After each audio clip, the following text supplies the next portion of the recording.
Hello, and welcome to the Kentucky CDBG Grant Administrator Certification Training. My name is Kate Steger with ICF, and I will be your host for this morning. Before we begin, I will be going over some logistics again.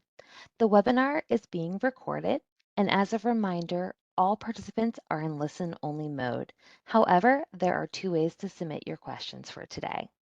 The WebEx toolbar on the right-hand side of your screen will contain the chat box and the Q&A. If you do not see either the chat box or the Q&A, please look to the bottom right-hand corner and click on the three dots and select the appropriate icon. It will then appear in the panel of your WebEx toolbar. If you're experiencing any technical difficulties, please submit them through the chat box and please send them directly to the host. I will work with you to resolve any of those issues. For all content-related questions, please enter them through the Q&A box for the panelists to see. Your questions will be answered throughout the webinar. Please note the calendar invite that has been sent to you has been updated with the link to the recordings from day 1 and day 2 of the training and has the PowerPoint presentation. I would like to now turn it over to Les to begin our presentation. Les? Thanks, Kate. Welcome back, everybody. Day 3. It might feel like day 5 to you at this point, but it's only day 3. So just a couple of items I wanted to mention. We had a question on the first day, and I finally got a chance to get the information out of the chat from our system and then do a little bit of research on this. And that was related to, in chapter 3 in financial management, a question about on the change of use on real property. And on the slide, I believe it says 150,000, but someone noticed that in the handbook, which has not been updated for this year, that it said 100,000. So I went back, did a little research, which is what I'm saying all of us end up having to do on kind of a regular basis. And so the language in the CDBG regulations are found at 24 CFR 570 489J. And so this references on change of use that value, that limit, is tagged back to 2 CFR Part 200, the financial circular that we've talked about. And it actually gets adjusted over time, I suppose, to deal with inflation and changes in real estate value. So currently it is 150, so the slide is correct. So you could mark your handbook if you want to correct that. In the next update of the handbook, that will get corrected. I don't imagine that is a test question for you, but the slide is correct. It's 150,000 is that trigger for the change of use provisions applying. I would want to know for the exam, what are we talking about when it's change of use? What does that mean? What's the time period the change of use would apply? That's it on that. I don't see any questions or chats at this point of questions that you've had as you were reviewing things overnight, but I would encourage you, if you have those, go ahead and plug those into the Q&A. We will address those. We'll also do a review at the end of today's session, and we're going to cover all of the sections. All right, so with that, I'm going to suggest that we jump right in. This is environmental review, which we moved. It's chapter 2, so this is the one that's a little bit out of order. But I just want to say before we jump into this, environmental review is really important, and you will see quite a few questions on the test that are related to environmental review. So I would recommend that you actively participate in this session, pay attention, take some good notes on this. So with that, I wanted to introduce Catherine, who is going to be doing our environmental review. Catherine, you want to give people just a quick introduction, and then I'm going to just hand things over to you and you can take it away. Sure. Good morning, everyone. My name is Catherine Now. I am an environmental review specialist at ICF, and I started my career at HUD headquarters in the Office of Environment and Energy, managing managing environmental review policy and all that. So I have an intimate knowledge of kind of the high level inside HUD knowledge of environmental reviews, and the last 8 years at ICF, I've been learning more of the on the ground and also providing training to grantees around the country on environmental review topics. So good morning, everyone. I hope everyone got a good night's rest because environmental review is, can be a very dry topic and very technical. So there's a lot of parts, and it's usually, for me, it's usually a 2 or 3 day training. So to present it in 1 to 2 hours is really, I'm just giving you a basic overview to get you oriented to what to look out for, what to think about. You're not going to be able to do it right away with just the information on the slides. There's a lot of resources online that you can refer to, but this will just sort of give you an idea of what the basic requirements are and the overall process for your projects. Environmental Review 101, if you know nothing else, just take away that environmental reviews are required before any funds are committed or expended.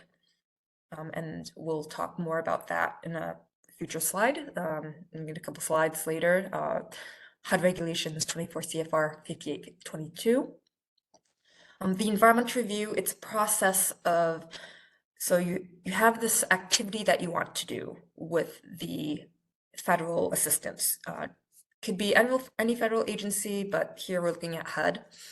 You have activities, and so before you carry out that activity using federal money, you have to look at, will that activity or project adversely affect the environment? Is it going to have any bad effects on the surrounding environment, certain aspects of the environment, and also the other way around? Is it going to affect the end use of your project? Is the environment suitable for your project? So you want to figure all that out and clear that before you actually commit to doing your project. Some terminology that we'll go over repeatedly. The grantee, you guys are considered the responsible entity, and that's a legal term, and that just means that you are responsible for preparing and signing off on the environmental reviews. Okay, so the applicable regulations that we're talking about, 24, that's HUD, the HUD regulations. CFR is Code of Federal Regulations, and then Part 58 is the section of the HUD regulations that talks about how a responsible entity must complete the environmental review. Another term that you may run into in talking about environmental reviews is the National Environmental Policy Act, which we call NEPA for short.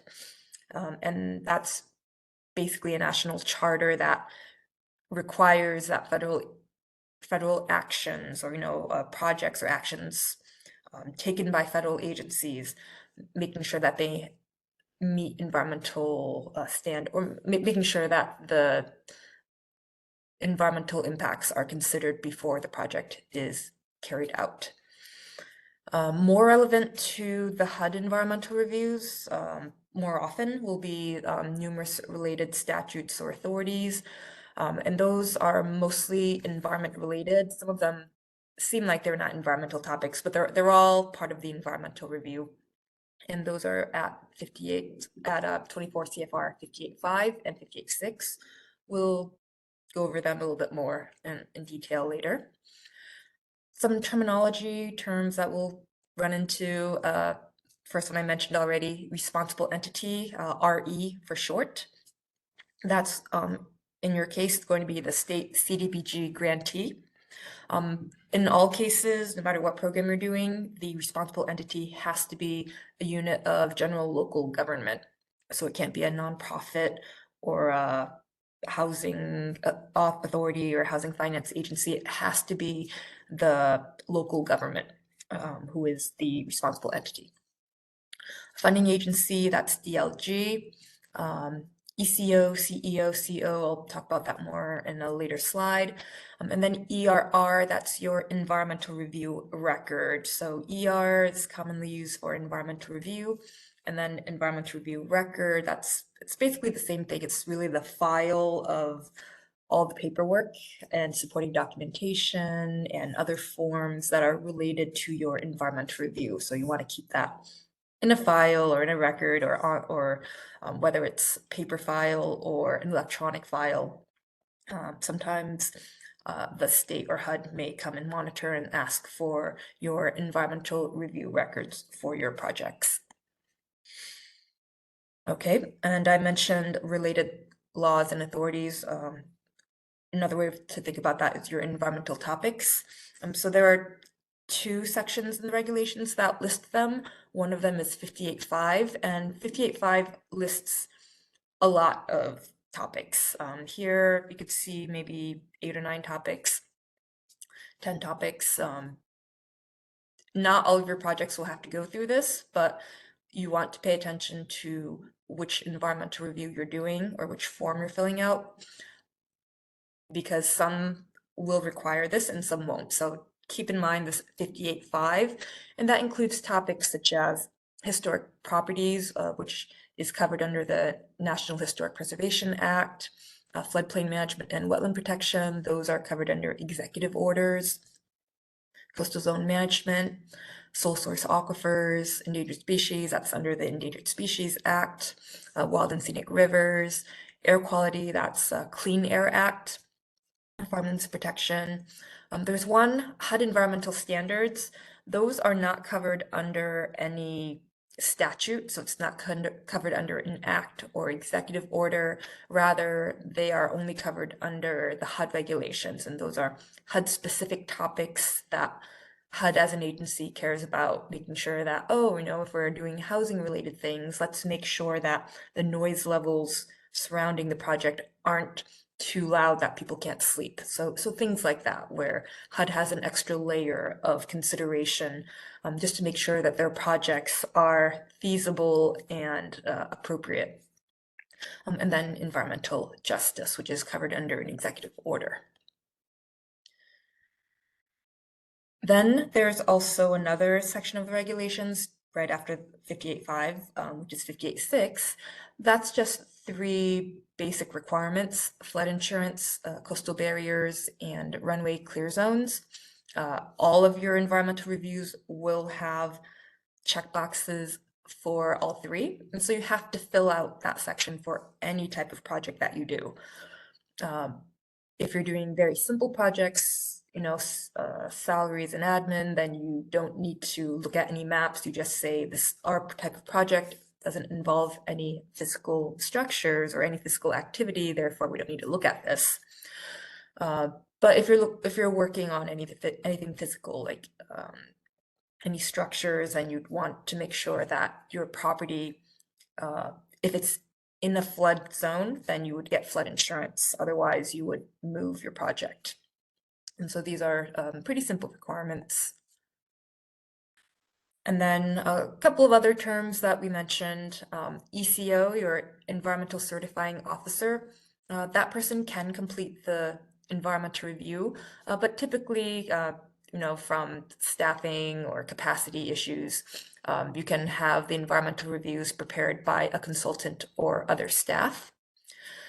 But the chief executive officer of the grantee or responsible entity, they're the ones who are legally responsible for environmental compliance. So they're the ones who would typically sign off on the environmental review. So that final signature line has to be signed off by your chief executive officer. That person can have someone else formally designated in writing to have the authority to sign. Sometimes that chief executive officer isn't around, or it's always good to have a backup. So you can have a formal designation to have someone else be able to sign off on your environmental reviews. That role of signing off on environmental reviews, that's known as the certifying officer. And that's just an environmental review term that you'll see in the regulations and on the forms. Okay, and I mentioned this on the very first slide. Limitations on activities pending clearance, that's the title of that section of the regulation. And basically, if you have any activities that would have physical impacts or limit the choice of alternatives, you cannot undertake those activities prior to obtaining environmental clearance.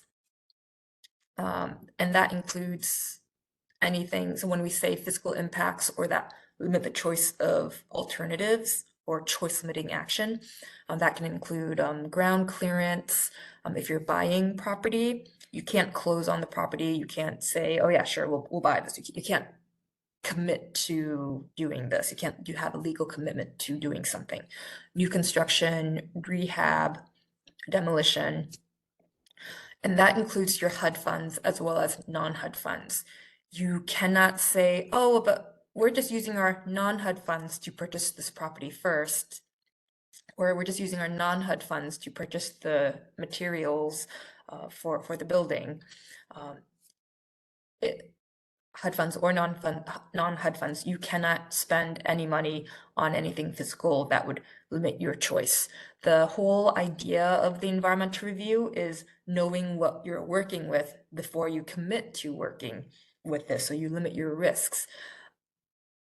If through the environmental review you find that there are problems with the property, such as contaminated lands or you have any historic building or archaeological resources, then that could actually end up killing your project. Maybe the mitigation is too expensive, or the mediation or the restrictions on historic properties, maybe that makes your project not feasible, or maybe you're in a floodplain and all of the mitigation that you'd have to do to elevate the structure, maybe that's too expensive and you won't be able to do it.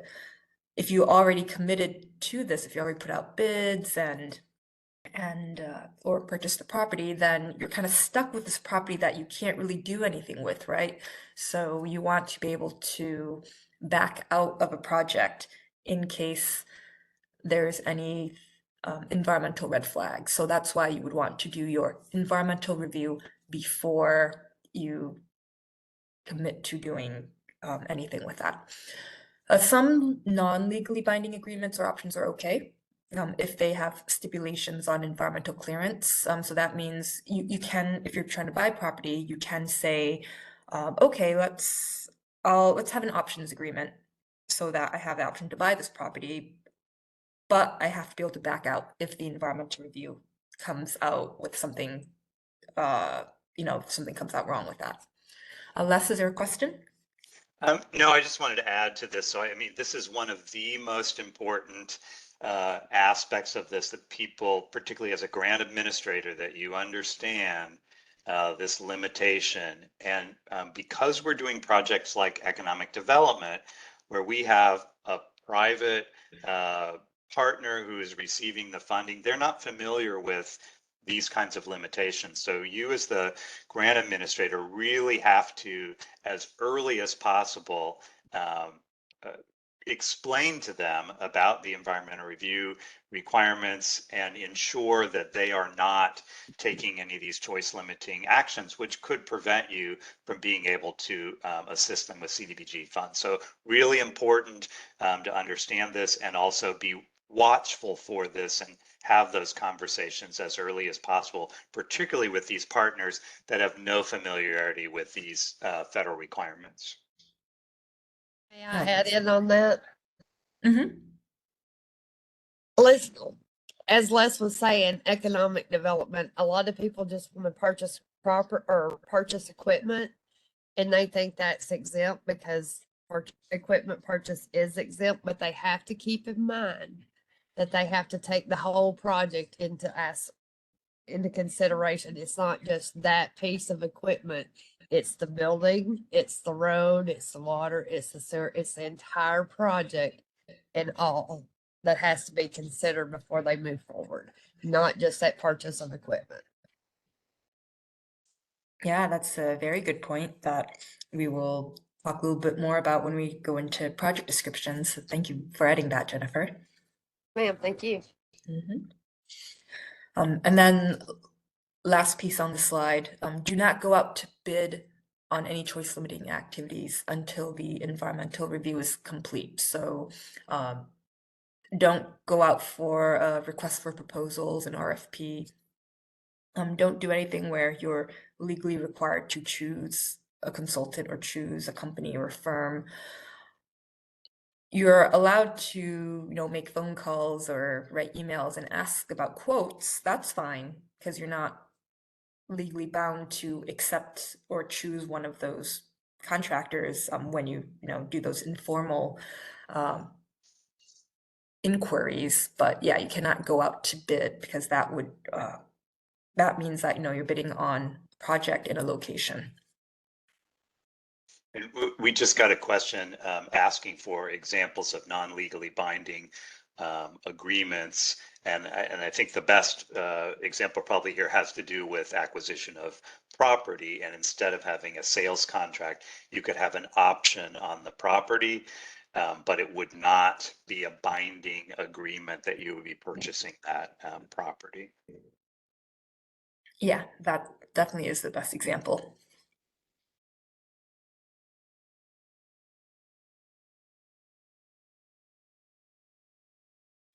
Okay.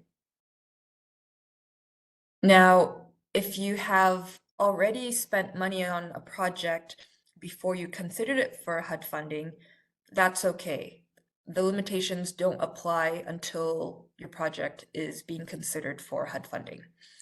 So a party may begin a project in good faith as a private project, and you can still decide later to apply for the federal assistance.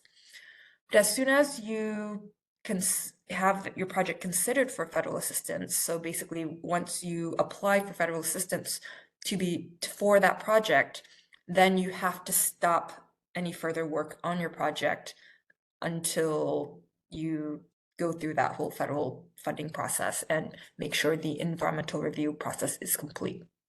So this can happen sometimes if you have a project and then later on add HUD money to it.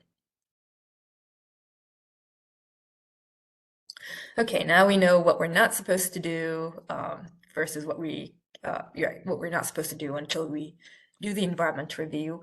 So now we'll go into what is the environmental review process, what are the parts of it, what do I have to do?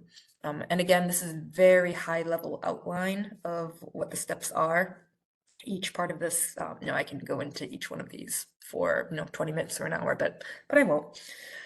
First one is define the project. What is your project? What is it that you're trying to do?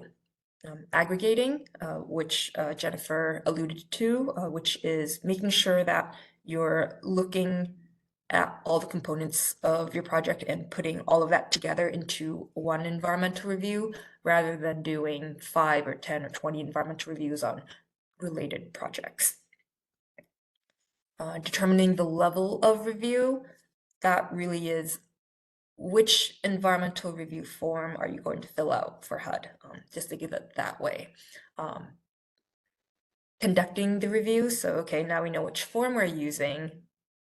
Now let's actually analyze the environmental impacts of your project, if there are any.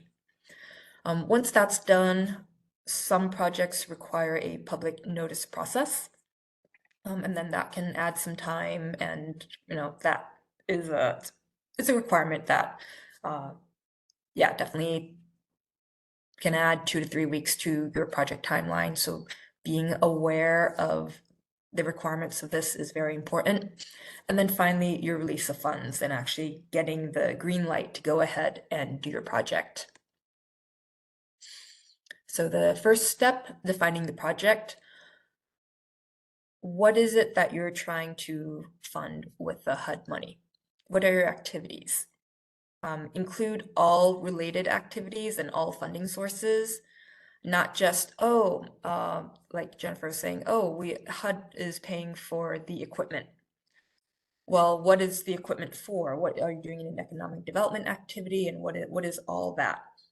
And so yeah, you want to think broadly, not just a line item.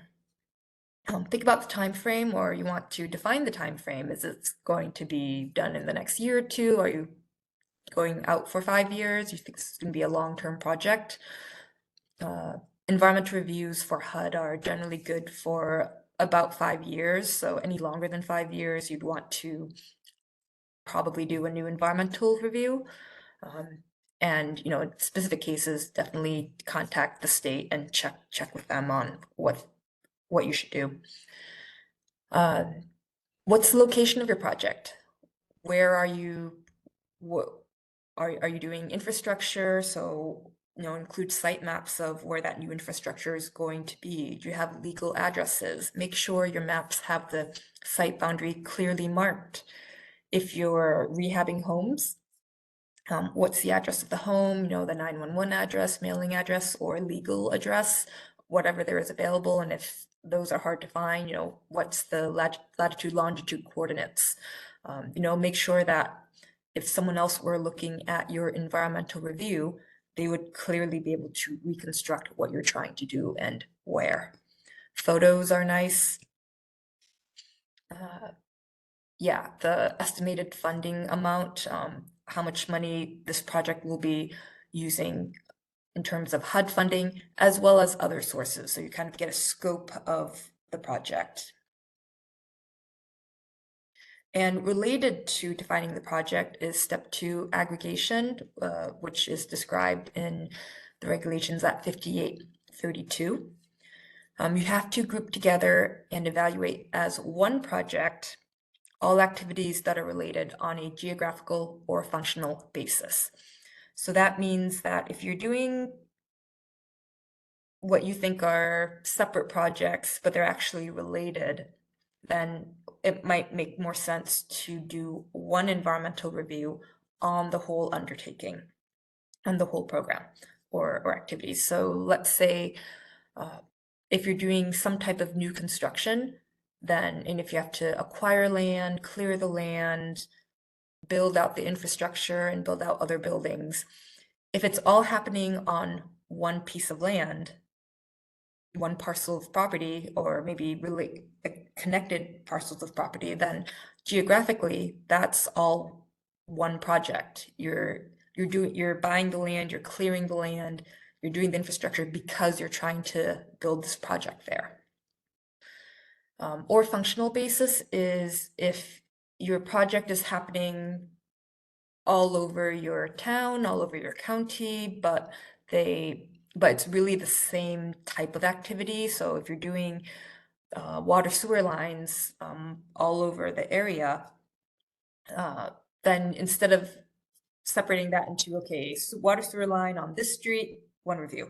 Water and sewer line on this other street, another environmental review. It's actually easier to put all of that together and just make sure that your maps show all of the areas that you're trying to build this infrastructure on, and making sure that and looking at all of that when you're all of that at once for your floodplains, historic preservation, endangered species, instead of having 10 separate reviews.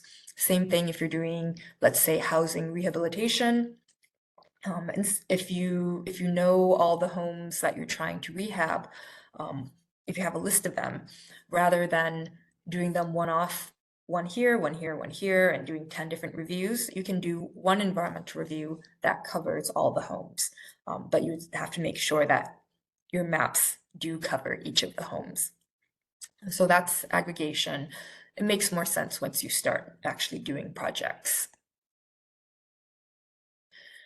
And then after you know what your project is and the full scope of it, then you're able to determine the level of environmental review required for that project. So what level of environmental analysis is required? And what that really means, practically speaking, from a practical point of view, is which HUD environmental review form are you going to use to document your environmental review? There are 5 categories of levels of environmental review for HUD projects, depending on how you count. And they are exempt, categorically excluded, environmental assessment, and environmental impact statement. That last one, environmental impact statement, for your project's scope and level of funding, you are most likely never ever going to encounter that. So we'll mention it, but we'll really just ignore that one. But that second category, categorically excluded, you can see there are 2 bullet points under that. One type of categorically excluded activity is not subject to 58.5. For short, we call that CENST. CE being categorically excluded and NST being not subject to 58.5. And the second type is subject to 58.5 or CEST. That distinction is actually really important because when you're not subject to 58.5, then you don't need to demonstrate compliance with that long list of environmental topics that I mentioned earlier. Historic preservation, floodplains, Clean Air Act, endangered species. When your project is not subject to looking at those topics, then your environmental review is much shorter and much simpler. Whereas the second category, the CEST, when it is subject to 58.5, then those projects do need to look at compliance for all of those topics. So a little bit about the terminology. When we say exempt, that means exempt from the National Environmental Policy Act. You still have to fill out a form, and that form is the form that says that your project is exempt. You say what your project is and how much money you're putting into it, why it's exempt, what citation allows it to be exempt, and then you have to fill out that 58.6 form, and I'll go over that again later. But how do you know that your project is exempt? The activities are exempt are listed at 58.34a, and I'll show some examples in a couple of slides. Then for categorically excluded, not subject to or subject to, those are listed at 58.35 B and A. And categorically excluded means categorically excluded from NEPA, which, as terminology, it's like, well, what's the difference between that and exempt? And what does categorically excluded even mean? And so exempt activities generally don't have any physical impact at all. You're not working with anything physical, and I'll show you examples later again. Whereas categorically excluded, sometimes there's a physical structure we're talking about, sometimes there's an address, but you're not doing anything physical to that. Or for the projects that are subject to 58.5, you are doing something physical, maybe you're doing rehab, but it's really run-of-the-mill stuff. It's very routine work that HUD projects see all the time. So rather than doing a full-on environmental assessment under the National Environmental Policy Act, HUD has negotiated with the White House Council on Environmental Quality saying that, okay, can we have this list of common HUD activities where we don't need to do that full-sized environmental review, where we can do a shorter environmental review because that project or type of activity is unlikely to have any adverse environmental impacts. So that's really what categorically excluded means. If your project isn't covered under those regulations at 58.34 or 58.35, then your project would default to an environmental assessment under the National Environmental Policy Act. And so that's really the full-blown environmental review. And then in some cases, probably not for you guys, but really, really large projects, you would do an environmental impact statement. When you're describing your project and you're aggregating all your activities, there are different types of activities or classifications where, well, this part, buying the equipment is exempt or categorically excluded, not subject to, but then doing the new construction is an environmental assessment. You would want to go with the most stringent level of review. All the activities should be put together into one review, and you go with that higher level of review. That applies to one of those components. Okay, then once you know which form you're going to use to document your environmental review, then you actually conduct the review, which part of it is filling out the actual form, and the other part is doing research on each of the topics for your location. So you set up your environmental review record, and it should contain a description of the project and each of the activities. So, when we said earlier, describe your project, now you can copy and paste that project description onto the form. You want to evaluate the effects of the project or activities on the human environment. The level of detail you get into that really just depends on whether you're doing the environmental assessment or the other forms. In most cases, in some cases, you'll have to document compliance with 58.5, but all cases, you'll have to document compliance with 58.6. And again, 58.5 is that really long list of environmental topics, whereas 58.6 is that short list of flood insurance, coastal barrier resources, and airport clear zones. You'll want to record your written determinations and other review findings, as well as putting in your supporting documentation. So what that means is, okay, so if your topic is flood insurance, you'd say, we looked at a FEMA map, and it shows that the project or property is outside the 100-year floodplain, or it's in, let's say, zone X.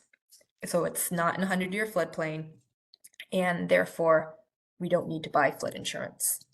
See the attached FEMA map. And so for each of the topics, you'd want to demonstrate that your project complies with it. So you don't want to leave any of those checklist items blank. If you have maps or letters, other supporting documentation, make sure you attach that to your environmental review record in a way that's easy to find.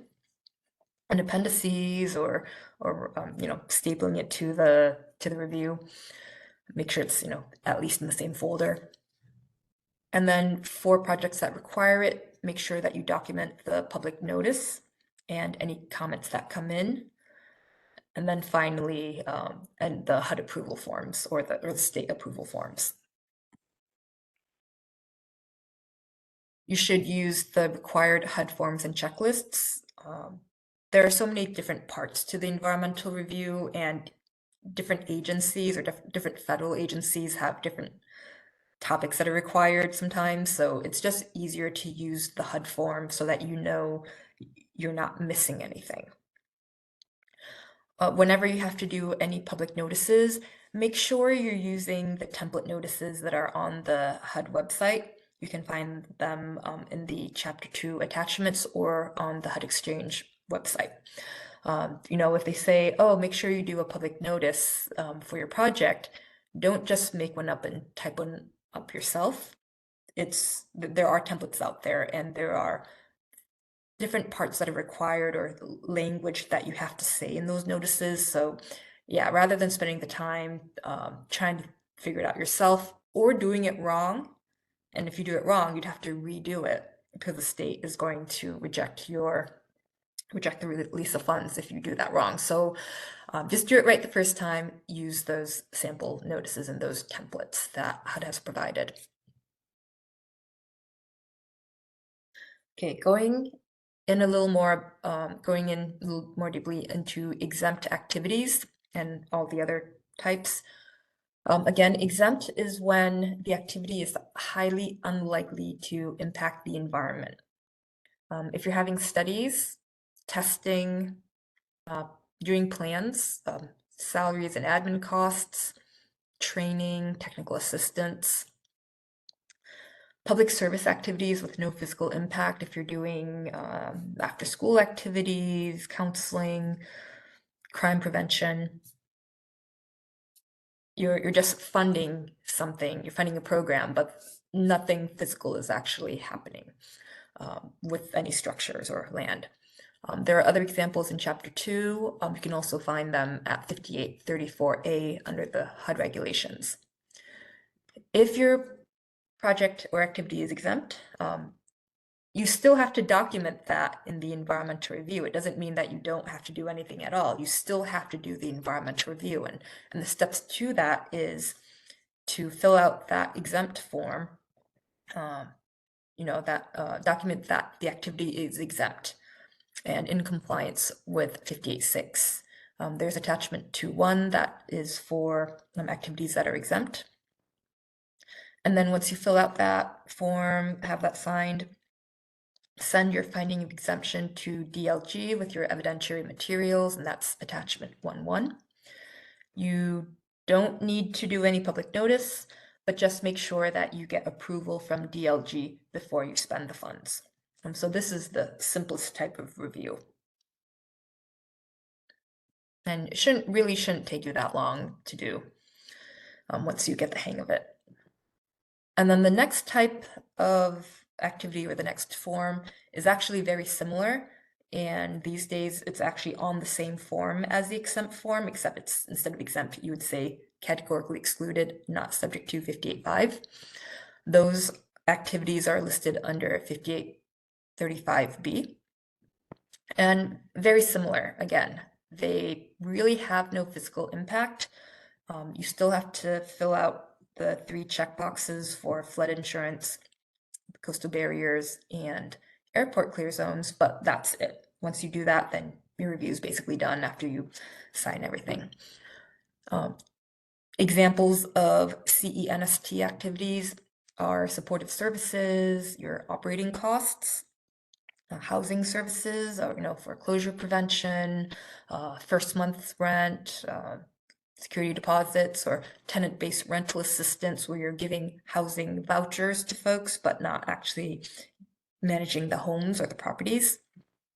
Economic development activities that are not linked to construction or expansion of operations, equipment purchase, inventory financing, etc. Financial assistance to home buyers for purchase, so that's your down payment assistance. Housing pre-development costs that have no physical impacts. The requirements, again, are really the same as for exempt activities, where you just fill out the exact same form, you check, that CENST and list the citation that allows you to categorize it that way, fill out the 3 checkboxes, sign, and then you're really good. Where we start actually getting into real environmental reviews, or something that requires more of an analysis, is your categorically excluded activities that are subject to 58.5. So your CEST activities, which are listed under 58.35A in the HUD regulations. CEST activities aren't subject to NEPA, so CE, they're categorically excluded from NEPA, but they are subject to 24 CFR Part 58 and Part 58.5 and 58.6. And that's because you are doing something physical to a property, and we just want to make sure that even if we don't need to do a full-blown environmental assessment, that you still look at a couple of items to make sure that nothing in the environment is being affected, or that the site is actually suitable for development for your project. And so those types of activities would include improvements to existing public facilities, not including buildings. So your infrastructure, as long as you're not changing the size, use, or capacity, no change in use, size, or capacity by more than 20%. So if you had sidewalks in your community and you just wanted to redo the sidewalks and maybe expand it a little bit, as long as you're not expanding the total by more than 20%, then you don't need to do environmental assessment. You can just do this medium-sized form. Special projects for removal of architectural barriers, that is really, what that means is if you're doing a project to improve handicap accessibility, no matter what type of building you're working on.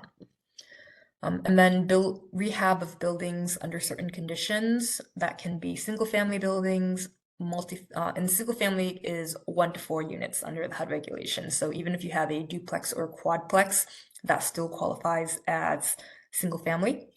You have multifamily housing or non-residential buildings if you're trying to rehab an office building. or a community center. There are conditions, so no change in land use for certain types, multifamily. But there's a cost threshold that you have to stay under, and you can't be expanding by more than 20%. Same with non-residential buildings, where you can't be having a change in land use, and you cannot expand the size or capacity, or expand or shrink the size or capacity by more than 20%. Then there's individual actions on single-family dwellings or on scattered site units. Individual action is any verb or action that is not rehab. Acquisition, new construction, disposition, refinancing, demolition. Rehab is covered under the previous bullet, so individual action is really a catch-all for everything else. And then if you acquire property, as long as you keep it in the same use, that's also categorically excluded. And so again, there's more details at 5835A. Was there a question that came in, Les, or? No, no questions at the moment. Okay, I thought I saw something.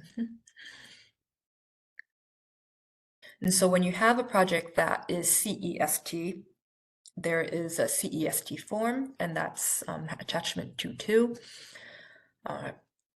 You always have to think about historic properties for these types of projects, so review your clearinghouse comments.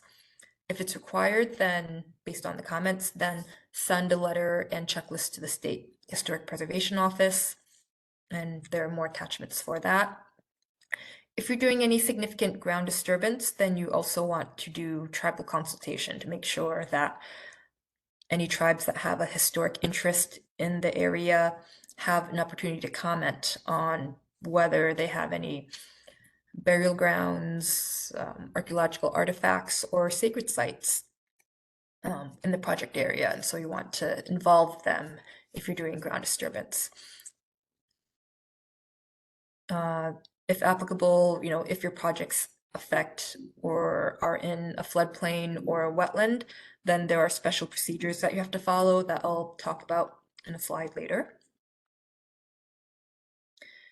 And when you fill out your checklist, which hopefully this happens for most of your projects, but it really just depends on where you are and what types of environmental concerns there are in the area. But if none of those environmental topics under the 58.5 checklist, if none of them are triggered or if none of them are affected, then the project, it converts to exempt, and then you don't need to do a public notice.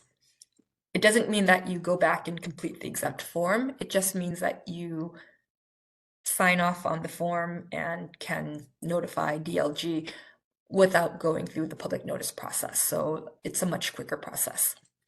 When I say that compliance is not triggered, I mean, you looked at the maps and they all say you're not in a floodplain, you're not in a wetland, you don't have clean air or air quality issues, you're not on farmlands, you're not on a sole source aquifer, there are no historic property concerns, where you looked at every topic and none of them were affected.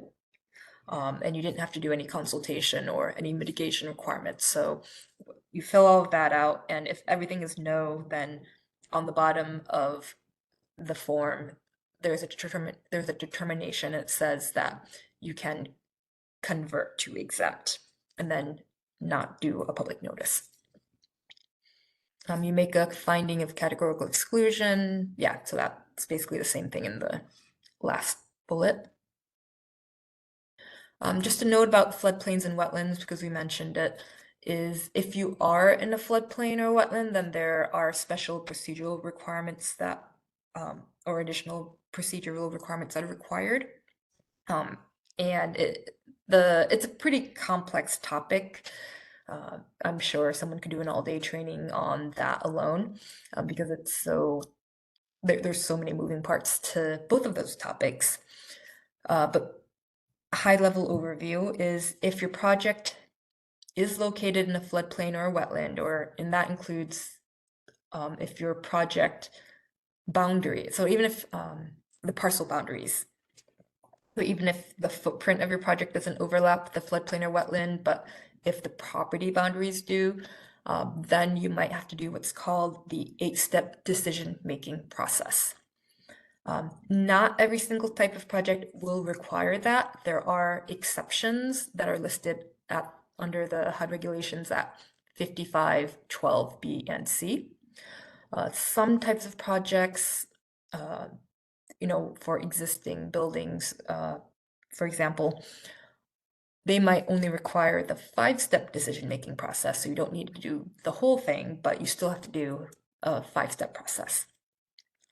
For wetlands, you do a 5-step you do an 8-step process unless you have an exception that allows you to do a 5-step process, or if you have a Section 404 permit that you're submitting along with your application, then you would do a 3-step process. And there's more information on that in the handbook.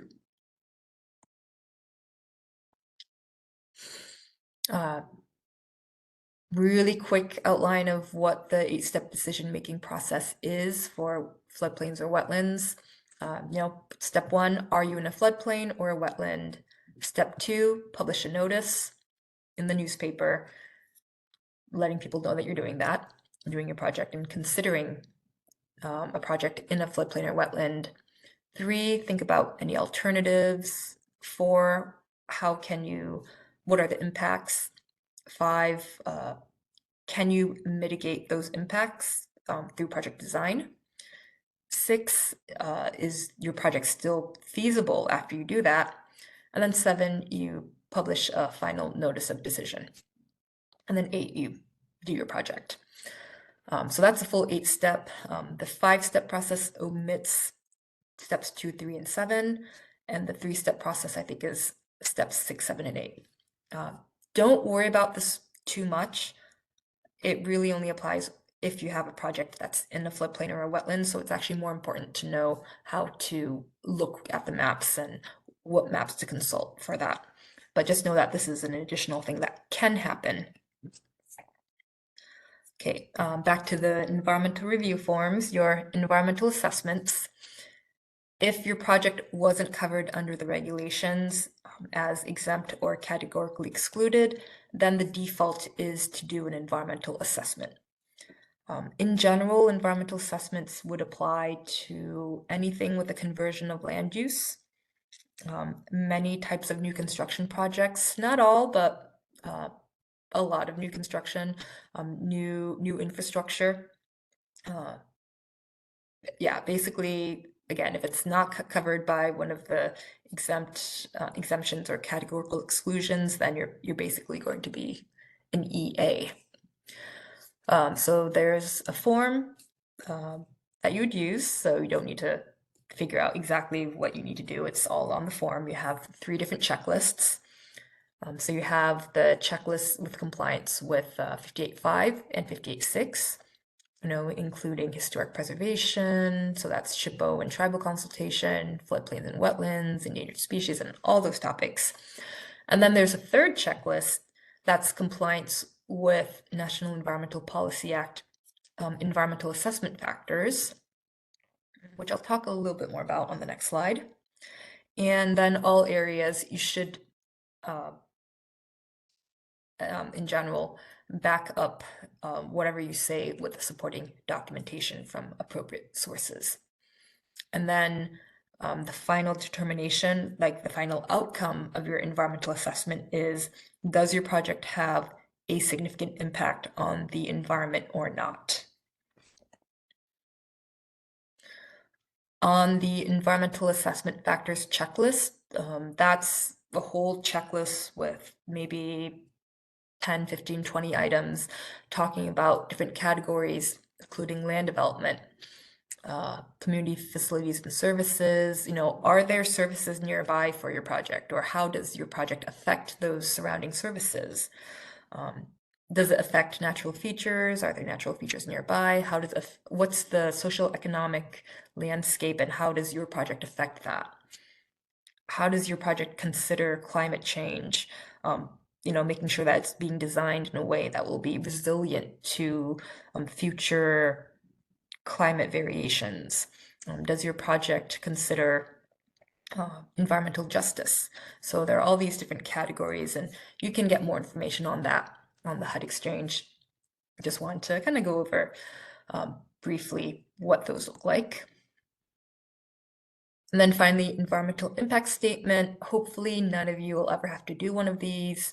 It is required for any project where you're developing over 2,500 housing units, which that's a lot. And each year only maybe 4 or 5 or 6 projects around the country fall under that for HUD projects. So you don't need to worry about that too much.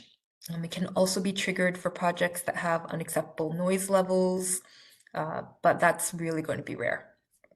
So you can contact DLG if you are in this boat, but hopefully none of you ever will be. All right, step 5, your public notice requirements. If you're doing an environmental review for a project that is exempt, or if you're doing the CENST, you don't need to do a public notice. Once you sign, you can just notify DLG, and once you get their approval, then you're good. For your CEST projects, again, it really depends on what happened in your evaluation, what happened in the environmental review.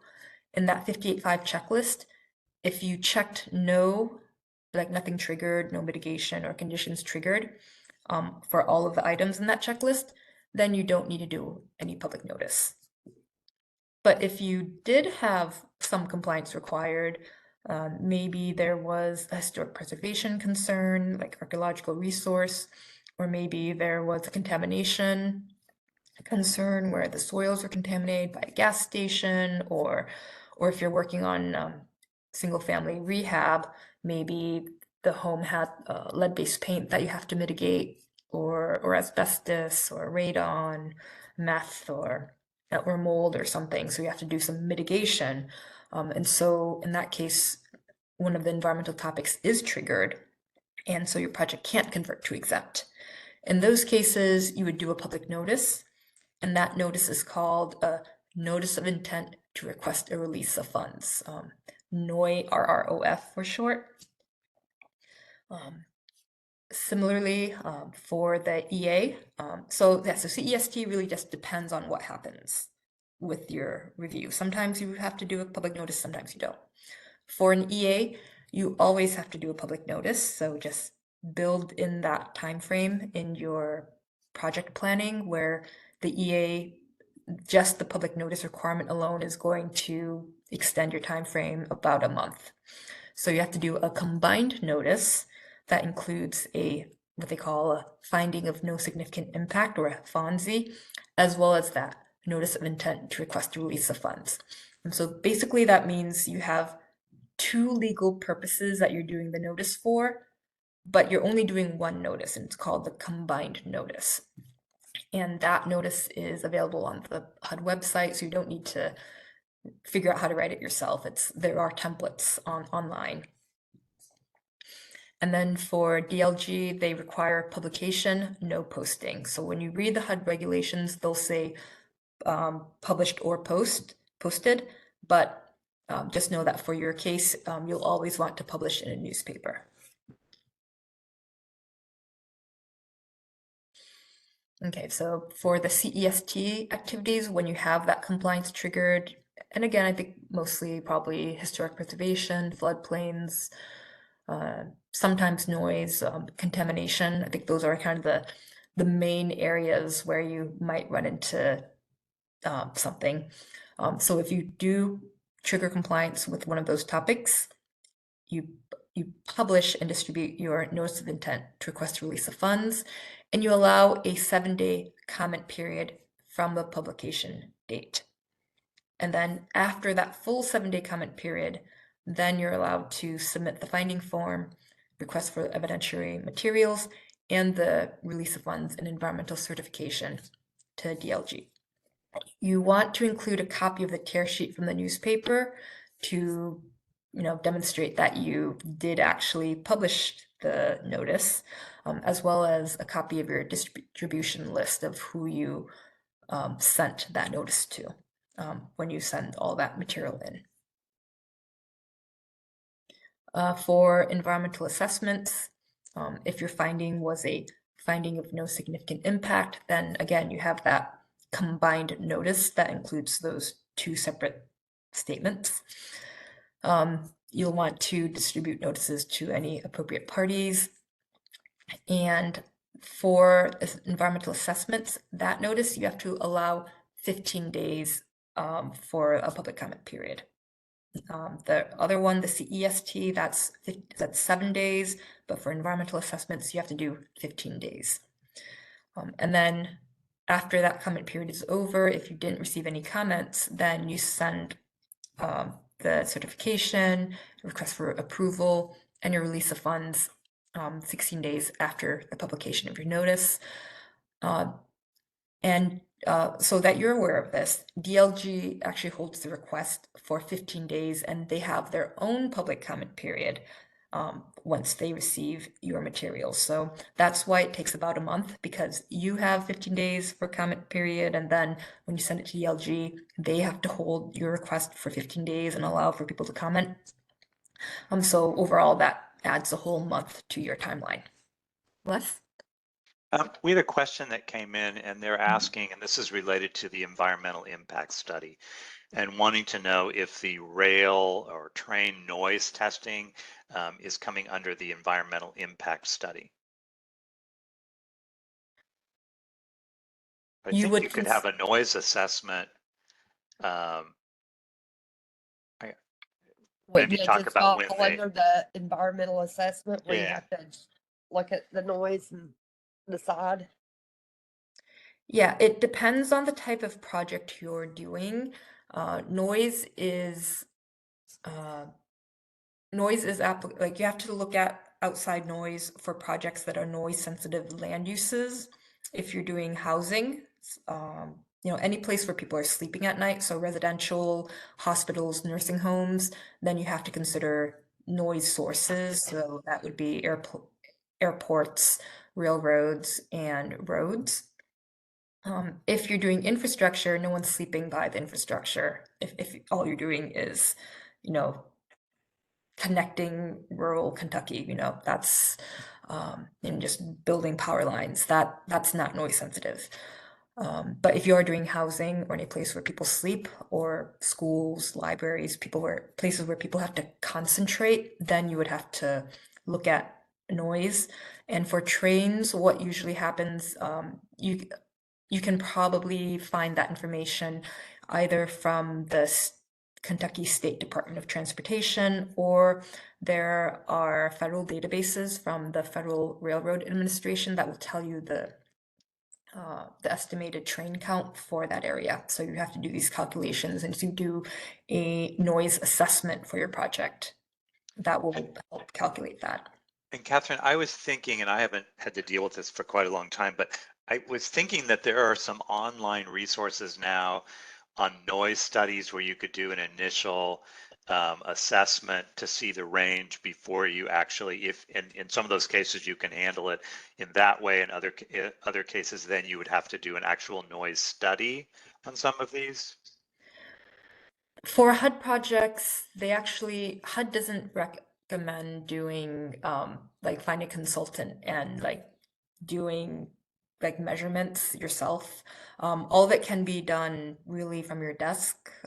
You have to make some phone calls, some emails, but the noise studies or noise assessments for HUD, really it's just finding the traffic count, train count. The one that someone would have to do would be the airports. If you have a major airport nearby and you're within 15 miles of a major airport, then you would call the airport and ask for their noise contour maps. So hopefully the airport itself has had consultants and engineers figure out what the airport noise level is. And that's not something that you're able to do because you're not going to have the expertise or the money or the jurisdiction to do all of, it's, multi-million dollars to figure that stuff out sometimes. So the noise assessment that you're doing for your environmental review should be very basic. It should just be the distance from your project to that noise source and the the traffic volume data. And I can show you in a moment, I guess I can do that now. I can show you what the noise assessment could look like. So here I have the HUD Exchange environmental review site. While you're on there, can you show them, while you're on the HUD website, can you show them the wiser, those, and the TDAT, where you go to look for travel concept? Just give them a Yep. little, please. Yeah, sure. Yeah, so here's the environmental review site. You can contact HUD staff here. You can join a mailing list if you want to get more information on training. Orientation is kind of similar to what I'm giving you now, just broken down into different parts, kind of what is an environmental review, what's a project description, what's level of review, and what are the different forms. Flow chart, which I'll show you, which I have in the slides later. That's quite kind of just orientation to what an environmental review is. The part I use all the time is related federal environmental laws and authorities. So I view resources. So all of the 58.5 and 58.6 topics are listed here, and you can find more information on each one individually.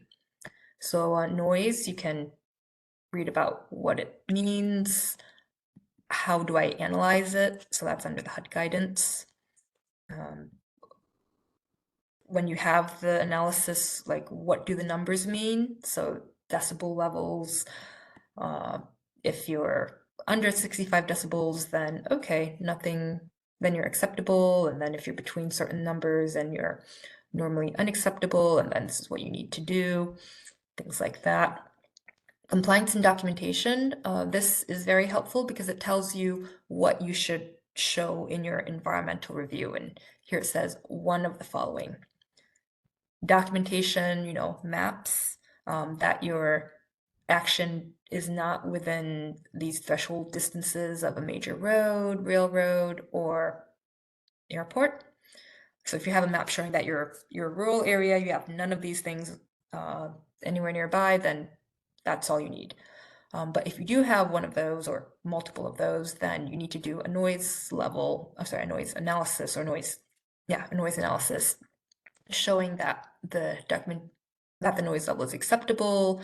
Otherwise, you have to document your mitigation. How do I do the noise assessment? So then I always have to figure out where they put it here. Under related resources, they have a day-night noise level electronic assessment tool. We call that the DNL calculator for short. And then I have to click a couple spots to actually access it. And so site ID, I usually put the address here, today's date, my name here. And then I can add a road source, Highway 89 or something. And then this is where I need to do research, usually through the State Department of Transportation. And a lot of the states will have maps showing each road or the major roads and what the traffic volume is. And sometimes they'll even have the percentage of cars versus combination trucks or single trucks. So then I know how far away are we, 500 feet, average speed, if it's 65 and maybe 60. And then the traffic volume, if it's, 4,000 cars and then something like that. Night fraction, how much of this traffic occurs at night? If I don't know, then the default's 15. Road gradient, if I don't know, 2% slope. Calculate that. I can add a railroad. I usually have the crossing number there.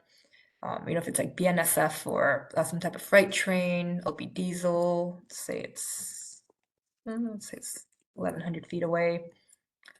So you would just fill this out and get, and you would get the number. And so the main thing is how many trains there are, night fraction. So this you can find this information online through the Federal Railroad Administration, or through some states have state databases, or you can call the railroad operator. You should not be going out there with consultant and like doing your own like noise meter measurements. That would not be as accurate in terms of what HUD is looking for.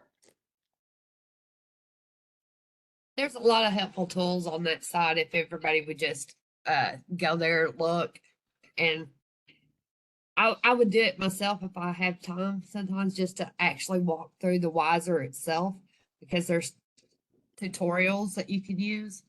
I'd highly suggest those. And when I brought up the TDAP, because I know everybody thinks, well, Kentucky doesn't have tribal, we don't have tribes located within the state, but the state itself, or the Commonwealth of Kentucky, was a hunting ground. So we have a lot of Indian tribes that still have interest here. So if you go to the TDAT, don't just always assume that you're going to get away and not have to have any consultation with tribes, because I'm here to tell you, and a lot of other folks will tell you, that there's a lot of interest still here. Let's call Wickliffe, Kentucky, which is down in the western part of the state, far west, down on where the rivers run, that there is an Indian burial mound there, and you can go there, and that's what's, and they have, they have everything.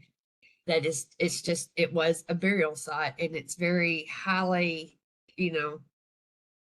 of interest. There's places that they might not be here, but they still want to have a say on what you do with that land. So please always make sure and give them plenty of time. Don't assume, don't just give them 30 days. You have to use a certain letter. Some of them are quick to respond. Some of them come back real quick with questions. So tribal consultation can be a long drawn out thing. So I would always suggest starting with your tribes, reaching out to get that consultation started ASAP, as well as State Historic Preservation SHPO, because they too have a lot to say so. Yeah, thank you for that, Jennifer. This is a very important topic, definitely. And yeah, starting with it soon so that, even if they have no interest in it, so you notify them and get that clearance out of the way soon, because it can, as you say, take 1 month, 2 months, or takes a long time. It can take at least a month, generally, whenever you have ground disturbance. So just doing that early, finding that out, and spending a couple hours just getting that done right away before you start on the other items in the environmental review will be the most efficient way of managing your environmental review. So here, I chose Harlan County and I think Eastern Kentucky, and it just on a county level, you have the Cherokee Nation and the Eastern Band of Cherokee Indians, who have a historic interest in Harlan County. So they were probably all over that area back in the day, and then relocated during the Trail of Tears to Oklahoma. So that's Cherokee Nation. And then Eastern Band, those who stayed behind, they're in North Carolina, but that's pretty close by. And then so you'd want to contact both of them. And here's some email addresses and mailing addresses and phone numbers. So, and I always double check their websites to make sure that these people are still the person to write to. But yeah, that's just a quick overview of something that's very important to do. And then, as Jennifer was mentioning, they also have these WISER modules, which is short for Web-Based Instructional System for Environmental Review. And they have different topics, and every few years they might add another one. And so you can really get a breakdown of these topics in greater depth. And so when you have the time, it's good to go through them. And it's really like self-paced learning, and they log your progress. So you have a login, and when you go in there, they'll have a module where they'll give you information, you click through, they'll give you kind of multiple choice questions to check your knowledge, and track your progress. They can read it aloud to you, or you can turn the audio off. But yeah, it's a nice way to kind of get more information about these specific topics. Definitely highly recommended. Yeah, so all of the 58.5 and 58.6 topics have their own page. Most of them are covered under one of the WISER modules, not all of them, but I think most of them. And then there's just so much with the information here and additional resources that you can use. Yeah, and I still go to the website all the time when I'm doing these reviews or doing training and looking up answers to questions. Like, I don't know everything myself because things change, or sometimes just depending on your situation, sometimes it's like, oh, this is easy. But then once you actually get into the topic, it's like, oh, what if I'm on a floodplain, but I'm doing this other type of project? Then, I have to really get into the weeds. And so this website is really, really useful. And you see sample notices, forms. Yeah, the different forms. Okay, so that's the HUD website. A gentleman has put the DLT website in the chat for everybody. He's Curtis. Thank you, Curtis. He's with Kentucky Housing, one of our sister agencies down the road that we do our action plans and stuff with. He's put some links in the chat for everyone. And there's a question: if you have a CEST with no compliance required, do we still send you an NOI release and a concurrent notice, basically? If there's no, I guess they're saying where it maybe converts back to exempt. Yeah, if it converts to exempt, then you would notify DLG, but you would not have to do the public comment period.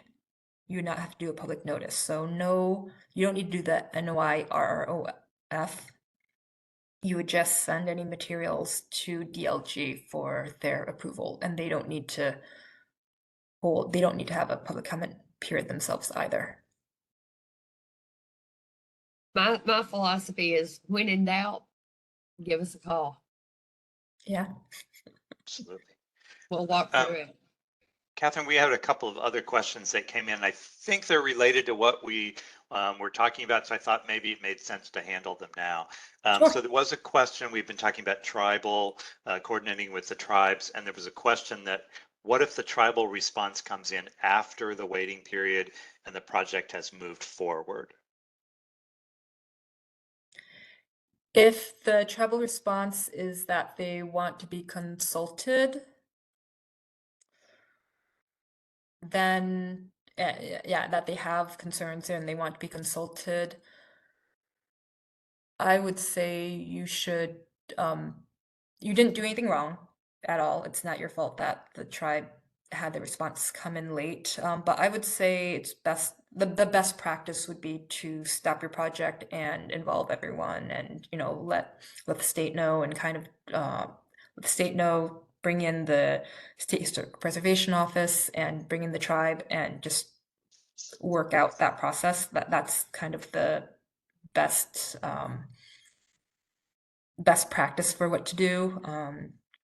Legally, what's required, it would get. I can see that getting to be a hairy situation where it's like, well, we gave you the time, but you didn't respond. And then they're like, well, we need 60 days to respond, as our website says, or something. And so, yeah, that can be very awkward. So we've had that happen, and I think it Choctaw Nation, I think, and it's down in the western part of the state. They were a little slow coming in, but we were still in like a comment period, so I just had them hold everything, wait, deal with the gentleman, do as he asked, and then once he did come back, he finally came back with a concurrence that everything was fine, but it took 60 to 90 days. So that's Yeah. why I'm saying start early. As soon as you even think you have a project, go ahead and reach out to them because they don't have really a 30-day time frame. There is no 30-day time frame. That's just you're giving everybody a month to respond, but they can, like you said, they can take up to 90 days if they want. As soon as they issue that notice, their time clock stops, and that's the same with SHPO.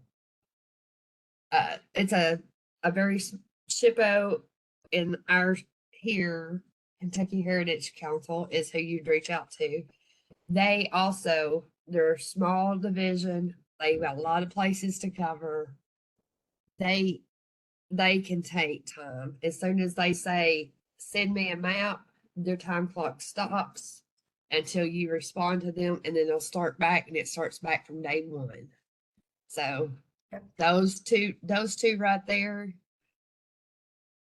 are, as I can't say enough, to just start as early as possible. As soon as you even have an idea of, I think I want to do, start reaching out to those folks ASAP, because that can take you from a 30-day consultation period doing everything while you're doing everything else to it could be a year. I mean, it depends. They might want an archaeological study done. They might want this. So again, I'm just saying time, early. And I would just note with the SHPO, I mean, they have a 30-day period, but they could, at the end of that, send you a request for additional. And so, as you mentioned, that all starts, the clock starts again. So one of the common things I used to see was that if the initial request wasn't very detailed and didn't really give them maps and good information about the scope of the project, you were a lot more likely then to get a response back saying we need more information, and that really delays things. So I think putting some energy into providing them good information about that particular project and the scope of that and maps and things will help to some extent on reducing the number of additional requests that you might get, which then has an impact on delaying that Right. timing. And they have a checklist that you have to go fill out now. So it's, as soon as you go to their website, it's there. I'm seeing a question here. It says, what if property is donated and no funds are spent? And they're asking if is that still a choice limiting action? Yeah, so I would ask, how is that a HUD-related project? Even Well, we if could have an infrastructure project where they are donating easements for, water line, sewer, that sort of thing. So we do see those. Well, let's just take it one step further. Let's say we've got let's put on our disaster recovery hat. Where we're looking in East Kentucky, we've had all these floods, and East Kentucky is a very mountainous area.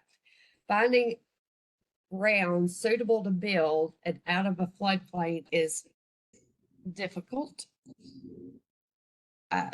So I think the question could be, what if you found property that is suitable to build and move folks out of, if that property is donated, would that trigger an environmental assess or environmental review?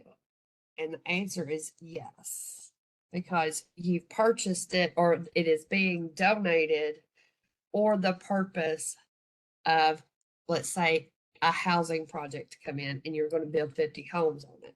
So the answer would be yes. It does trigger environmental review because you are going to eventually put federal funds there. Even though it's donated property, no funds are spent, you still need to, you'll eventually have to do it at some point in time. Do you agree, ma'am? Yeah, and I think the question's a little vague. The question was posed was a little vague, so it's like, well, who's donating what and what's it for. But if someone else is donating property for you to build housing on, and you're not spending the money for the acquisition, but in the future you might be spending money to do the housing, you'd still want to do, as long as you're like considering that housing for future, that development for future housing, it's good to do an environmental review to know what you're working with. Okay, and they've commented back saying, yes, this is disaster recovery, land is being donated, but new construction of housing are being built. So yeah, yeah, they're you just kind definitely of want looking at that overall. What's the project here? Yeah, no, I've had people donate land or donate land in exchange for something else with other housing entities. And I'm like, well, why are they donating that land? Is there something wrong with that land? Is there a floodplain? Are there dead bodies underneath? You want to, is there contamination? So you want to know what you're working with. And sometimes it's like, oh, it's a great deal, but is it really a good deal? So don't just assume that land is good. You want to actually go through your due diligence and just a quick checklist, check the maps, do some inquiries, and then you won't run into those problems if it does turn out that there is contamination or archaeological resources and things. But yeah, And great question. I've got one final question here that I think relates to this slide. So they're Yep. asking, is an environmental certification required for all projects or only those that need EA? I think it's a specific process for Kentucky, for the state CDBG. I can speak more towards the overall HUD environmental review process, which in general is if you aren't doing an EA and if you converted to exempt for your CEST, then you just sign off and you don't need to do any further notification. But for the state CDBG, I'm not completely familiar with how that relationship works with the state of Kentucky. So I think you would ask them, what are you definitely don't need to do the public notice or the request for release of funds if you aren't doing an EA or if your project converted to exempt. But in terms of how you notify the state, that is a question that I would have to defer to the state on. Sure. Thank you. Mhm. I think we'll let you move forward finally here. Okay, just a couple more slides and we can continue with questions in a moment. Here's an example for your environmental assessments, those 15-day public comment periods. Let's say you published on Wednesday the 1st. Your 15 days starts the day after publication. So it starts on the 2nd. And you only publish once. You don't need to publish for the full 15, 16 days. You just publish it in the newspaper one time. And then the next 15 days, you just sit on it and wait. And so the 16th is the 15th day. So you wait for the 16th and just, see if there are any comments. If there are comments, then you have to respond to them and keep that record in your file. But assuming that you don't get any comments, then it's the next full day that you're able to sign off on the request for release of funds and then send everything off to the state. So that's something that gets very confusing. And if you count wrong, if you don't do the full comment period by accident because you maybe did, the 1st to the 15th or 1st to the 16th, then signed on the 16th. So if you cut that short, then you have to redo that when the state looks at your materials. It's like, those dates aren't correct. So yeah, they'll make you redo that whole part.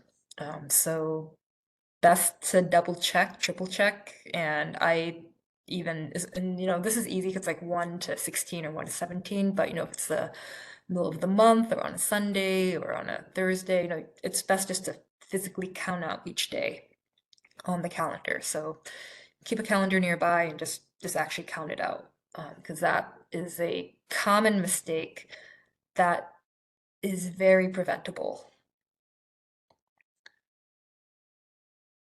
Okay, and then the last step, the release of funds. If there are no valid objections, then the grantee will receive a release of funds from the state after the state goes through its own 15-day comment period. Objections that are valid include if the certification wasn't signed by the certifying officer, if the determination wasn't made, that's rare. It's like, that means you forgot to check off a checkbox at the very end of your review. More likely, you admitted steps in the process, and someone would only know that if they requested a copy of your environmental review and and realize, you're missing this. Or let's say you moved ahead, and because one of the tribes never wrote back to you, and then they wrote back to you later, or then that tribe would say, oh, hey, they didn't do the tribal consultation, or they didn't finish the tribal consultation part, things like that. Or if they found out that you committed the funds before the release of funds. So if you've already started construction and they drove by and saw, you have construction here, that's weird, the funds haven't been released yet. So then your release of funds would be rejected. Or if another federal agency objects. If you're working with Fish and Wildlife Service or US Army Corps, State Historic Preservation Office, if someone was working with you and you just kind of ignored them and moved ahead, then, or if they say, oh, we have a concern about this that maybe they didn't think about, it's not their fault, but we have this concern, then they could also say that. Those are all very rare, other people objecting, but it could happen. Those are the legal reasons why the state can reject your release of funds. And you have to receive notification for the project to be officially released. Here's a flow chart which was taken from the HUD website. It's very small. You can zoom in if you want to see each individual component more, but it's more here. I'm showing it just to kind of show you, in chart form, the process that we've been talking about, the different steps.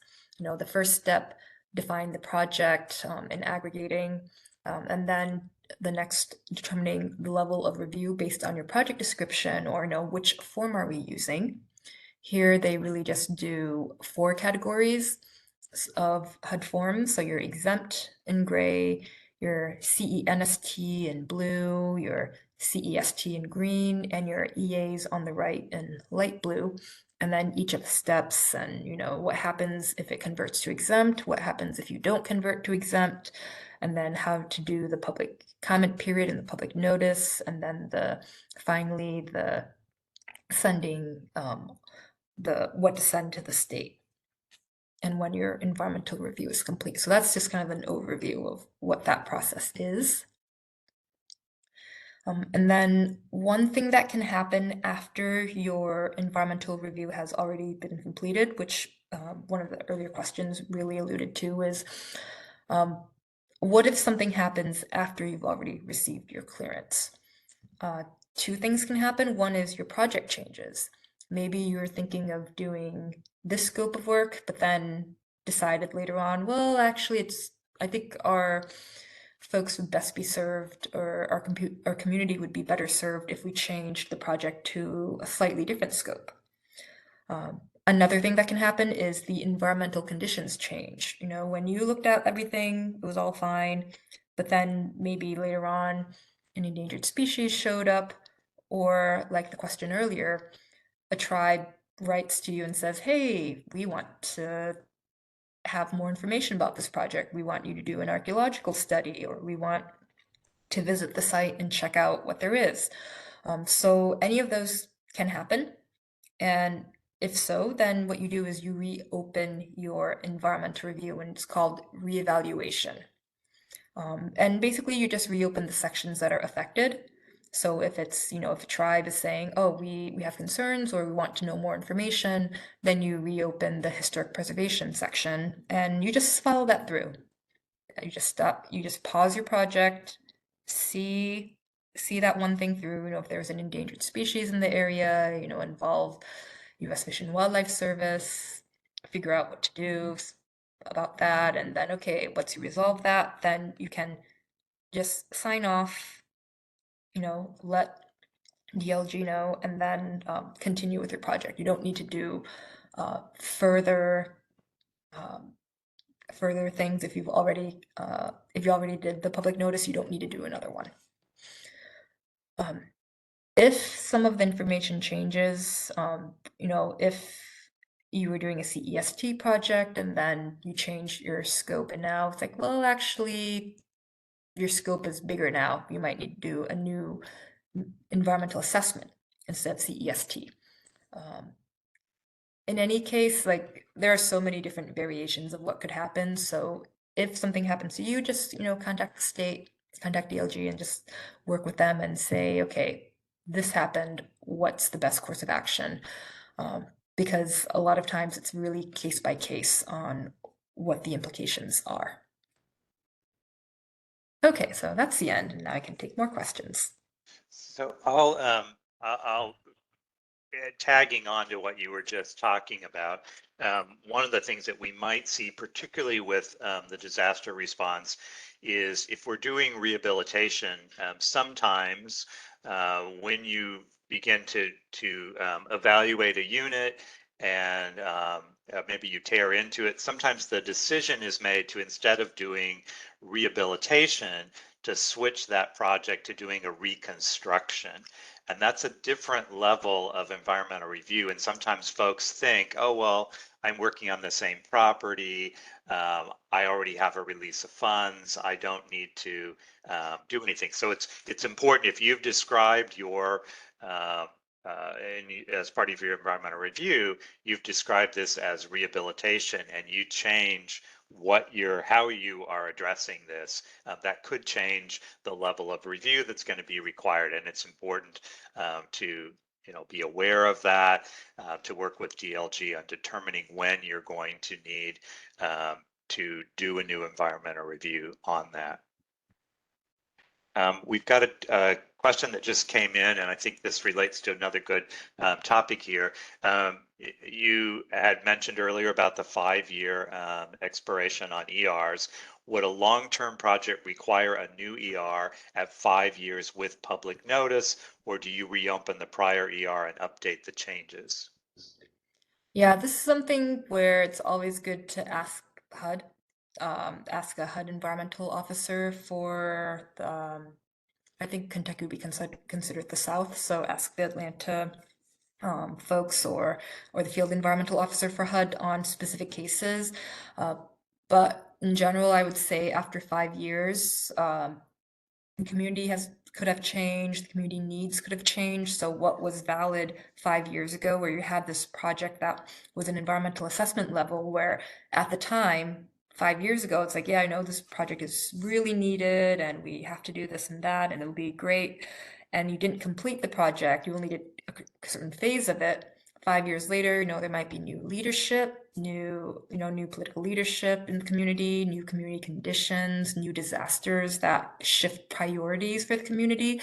So definitely after 5 years, it's always a good idea to redo the environmental review, do like new signatures and new public comment to get new community input over, is this project appropriate for the community? And most of the time, hopefully it's fine, but theoretically things could have changed. So yeah, 5 years is sort of that limit for, yeah, you should do a new review. But if you're like mostly done with the project and you're like 80% done with it and you just have one other thing to do, again, it's a case by case basis. So I would contact the HUD field environmental officer for specific guidance on your project if you are in that situation. I'd first talk to DLG, because DLG themselves may just say it needs to be redone, but Yeah. Work through the ranks on that. One thing I'll add, which kind of relates to that, sometimes we have communities that are maybe the project for this funding that they have is doing sidewalks in a neighborhood, and they're doing a particular number of linear feet as part of this, but they may have a longer term goal of over time addressing sidewalks in the whole area beyond what they have funding for in that year, it might make sense in that environmental review to have a larger area so that if they intend to come back, they could still have an existing environmental review that would be in place. The other time we sometimes see this is, you've done environmental review for a very specific area for something like roads or sidewalks or something.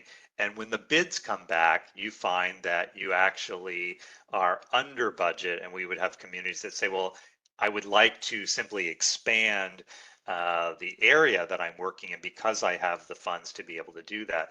Your environmental review would need to match that. So sometimes communities will say, I'm going to have a larger area than I intend to actually be able to address in case they have that opportunity. And I don't know if that's a best practice for folks, but I've certainly seen that happen a number of times.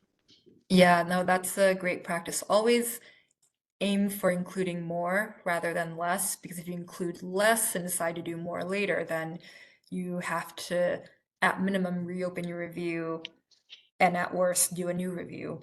Whereas if you just say, well, if we had all the money in the world, this is what our vision is to do. And what happens in some other cases is, you'll use up the money through your current grant, but then maybe something happens and, disaster happens. We saw that with the pandemic, all this CARES and ARPA, where you have an influx of money. It's like, oh, now we have money. We can use that money for the things we've been wanting to do. And so if you already had that sidewalks review, you wouldn't need to do a new environmental assessment. You would just do a shorter form for supplemental assistance and just say you're adding money. So that's just the CENST form, just saying, oh, we got this new grant and we're adding it to this existing project. We're not changing the project description or the scope. We're just adding more money because it's really expensive. And so that definitely saves a lot of time, and a lot of time and bureaucracy and red tape, where you can just do this very shortcut to get there. And I will mention the ERR is a public record, so it needs to be available. And I've seen some communities that said, well, this is still within this 5-year period. And we said, okay, and do you have the environmental record? Is that still available? Oh, well, no, we don't have no idea where it is. Well, to be valid, you need to have that still available. And Jennifer, I think you were starting to say something. Oh, well, I'm going back to Kay's question about the 5-year deal and the long-term project. We're wearing our DR hat here, and I can see where she's coming from.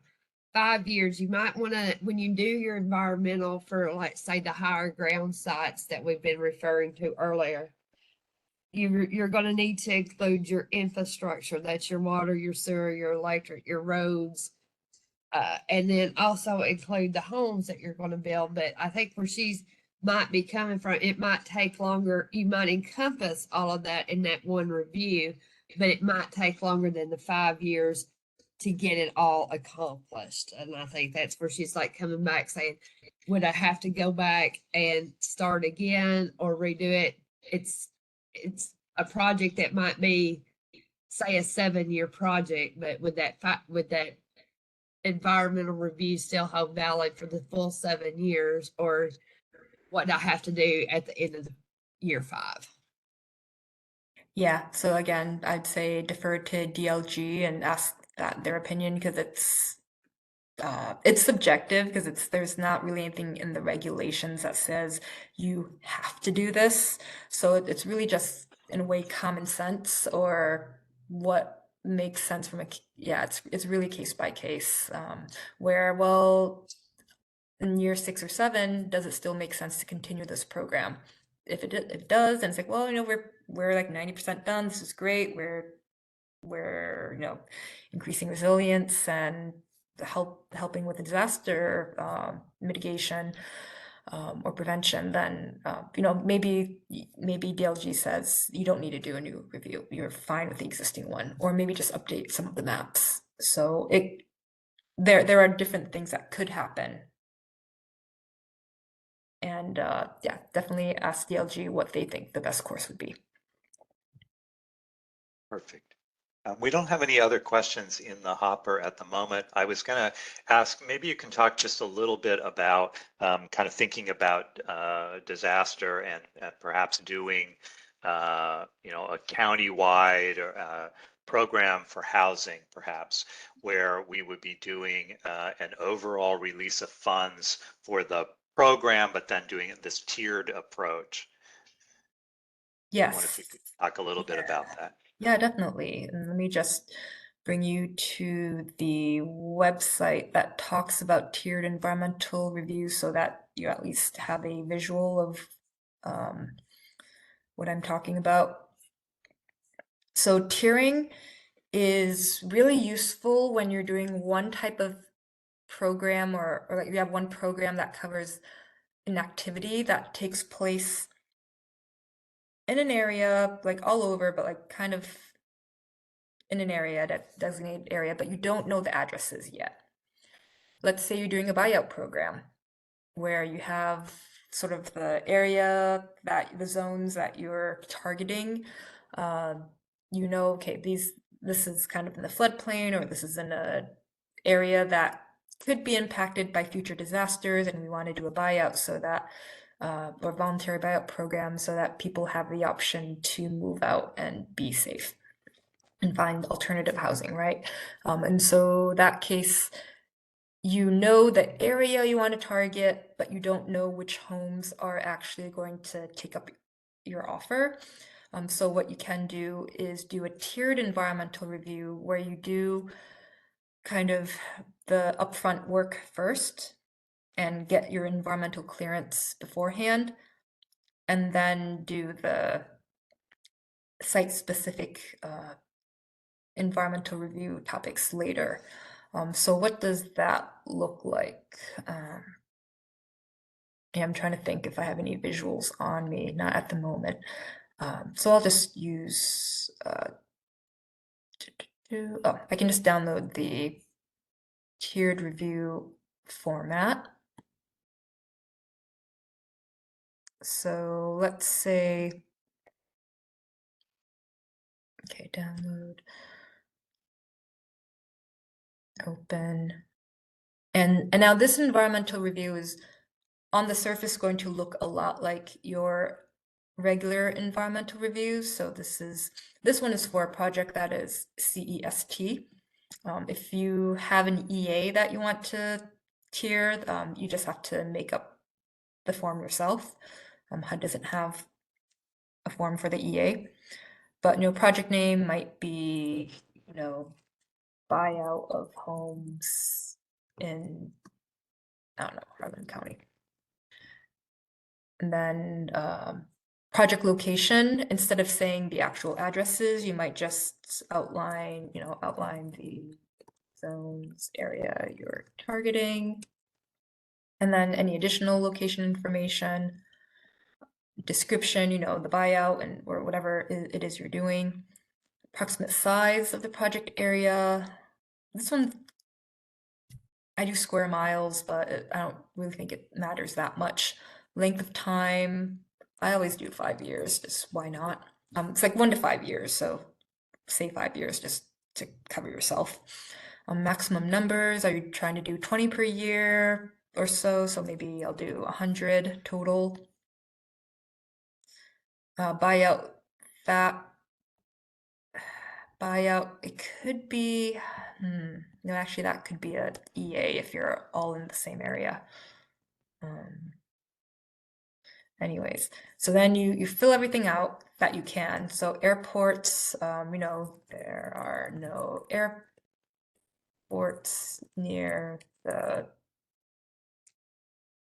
area C map. Landlocked state, no landlocked, no coasts. Same thing with coastal zone management. We don't know if you need flood insurance or not because you don't know the actual addresses. So this one we're gonna fill out later. So was compliance achieved? Let's say no for this one. And yes, for this one. So yeah, so basically just go through this checklist and fill out all the things that you can as much as you can. So clean air, that's at a county level, that's easy. Coasts, that's easy. Contamination, we don't know yet. You have to do that site by site. Yeah, so you fill out as much of this as possible, and the ones that you leave blank, you just say, we will look at this at the site-specific level. Fill it out. You cannot convert to exempt because you haven't completed the full list. You're just saying yes or no here, but you haven't looked at all of the factors, so you can't convert to exempt. You have to remain CEST, and so then you would do a public notice, and there's a specific public notice just for tiered reviews. And so that's going to be, you can download that template here. And then you would do the request release of funds and send all that material to DLG and get their approval and release of funds. And then once you have actual homes that, or actual project sites that you're looking at coming in, and that could be on a rolling basis, doesn't have to be all at the same time. So then you do your site-specific review. So it'd be, your address. If you're doing rehab, so if you're doing homeowner rehab, you could do this. Scope of work, site visit. When. And then you could do the chart with all the items that you didn't fill out earlier.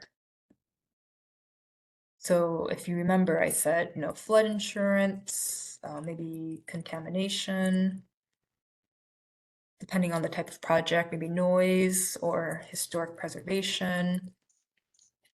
And so now at the site-specific level, I would fill out those remaining items that I couldn't do at the tier 1 level. And so this would be for each specific home. So, 3 Main Street. And then signature date. And then after I do this, I would not need to notify DLG. I can just go ahead with the project for that specific home. So if that makes sense, you do a tier 1 for the program as a whole, if it's a buyout program or if it's a homeowner rehab, whatever it is. And you just kind of do like generally, and you clear the whole project, get the release of funds for the whole entire area, but you still can't commit funds on any home until you do the site-specific review on that particular home. It's definitely an advanced topic that can be difficult to wrap your mind around. But if you're starting a new program that has the features of not where you don't know all the homes or all the addresses all at once, and where you have to do something on a rolling basis, then this is the perfect format to do that in. And it's just, you're just shuffling the public comment and the public notice and the release of funds. You're just putting that in the middle rather than saving that at the end. And that way, if you're doing a home that has,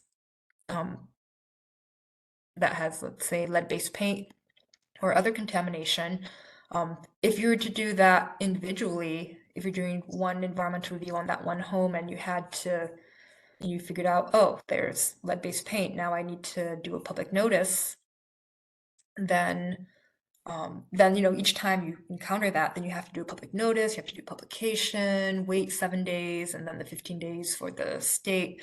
And so that just takes a long time. The state has to approve every single one. Because you have no way of knowing how many homes you're going to be working on at the same time. So rather than doing that, if you do the tiered review, you just get clearance once.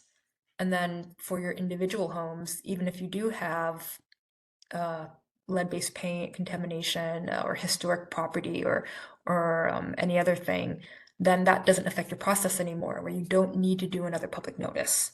So that makes it more efficient in the long run. Great. But again, it's a lot of information, and there's more information on this on the HUD website. They have somewhere they should have a webinar on this, but Well, I raise this as not as part of, so if anyone's sitting here thinking, oh my God, I'm going to be asked questions about that on the test, you will not.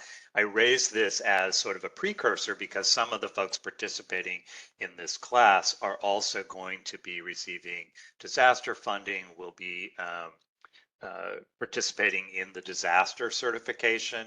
And so this is a topic, we're kind of laying the groundwork here on these other federal regulations and CDBG. So that's something that we particularly, I think, will be looking at with the disaster funding on owner rehab that might be done, small scale rental rehabilitation, where, trying to expedite that program by doing, as you're talking about, doing one process for what you can cover now, getting that release of fund, public comment period, that will help then to kind of speed up that process and move along as you then seek applicants and are able to identify those individual units and be able to then proceed with the tier 2 checklist items on that. So stay tuned for those of you working with disaster funding.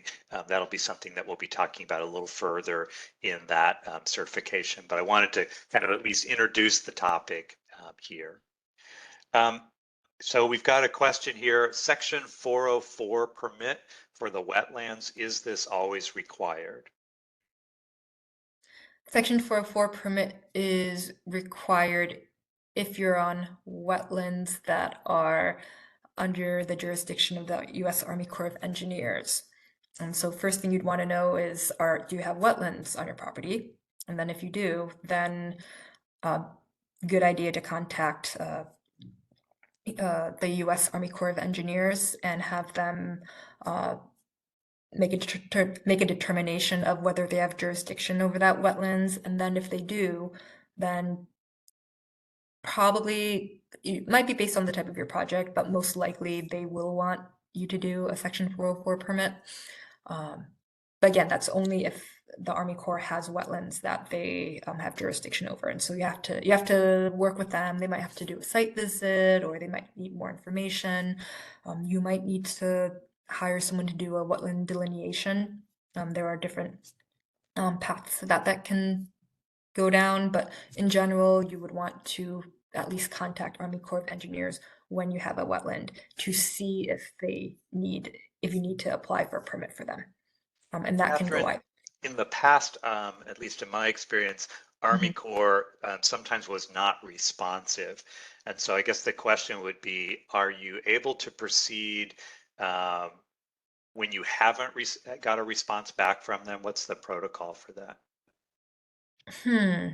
That's a great question, because you're doing your due diligence, you're trying to do as much as you can. Definitely go through the HUD process, which would be the 8-step process for wetland protection, and do all that and make sure you have the HUD end covered. Jennifer, Yeah, have you guys had difficulty with Army Corps getting responses? I'm sorry, I had to take a phone call, but Absolutely. So question was about on Army Corps and whether you're having trouble with getting responses back from them.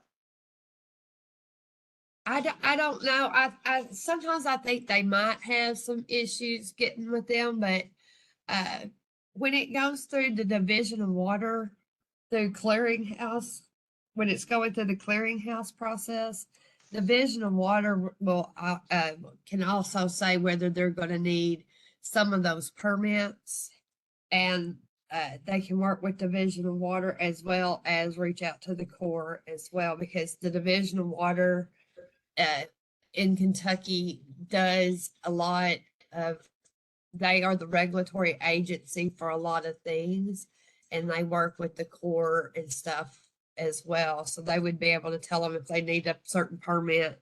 But yeah, I know working with the Corps can be a timely event. It takes time. It's not always moves fast, but if you've got to work with them, you know, that's just one of the things. If you do your clearinghouse, you can early as well, which, you know, your project, put it in, because with our site, you know, our clearinghouse is still, it functions, it covers a lot of the state cross cutters that also the state can also put in for some comments about some of the federal cross cutters, like your Corps of Engineers, if they're going to have that permit, or if they're not going to have that permit, or, you know, they might say Chippo is one of the people that is included in the clearinghouse. So there's a lot of that can start early if you start your clearinghouse early. So they would be able to tell you sometimes if you need to do, if you're in the floodplain or if you're not. Now, whether they could tell you if it was wetlands, I don't know, but they can help you start that process on how far you need to go. But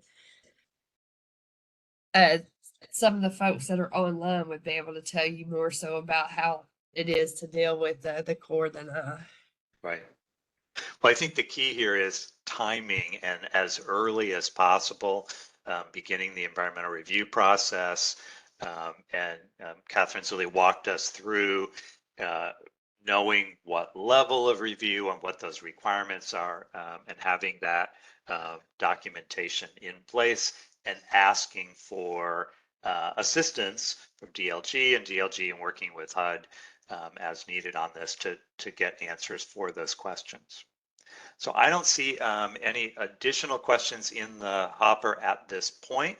So I think we will go ahead. First of all, thank you, Catherine. Thank you so much for this section.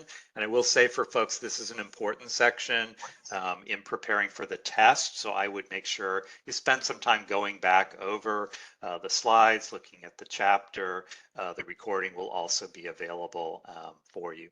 So with that, I'm going to have us go to break at this point, and we'll be back at 10:45 and start on our housing section.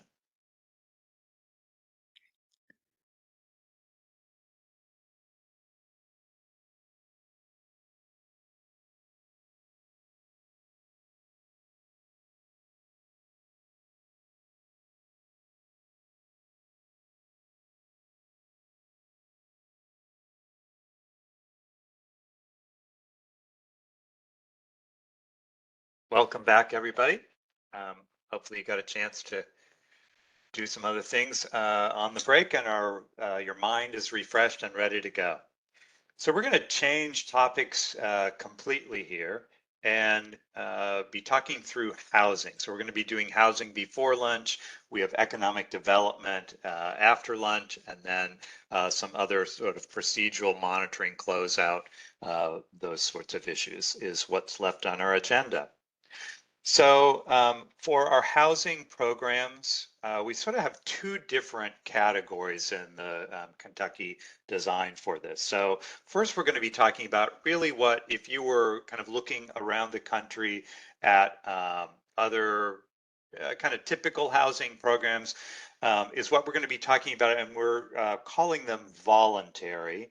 The other category are really not as much about individual units, but about taking on a more comprehensive approach to a particular area. So much more targeted and a broader scope of what might be completed under that.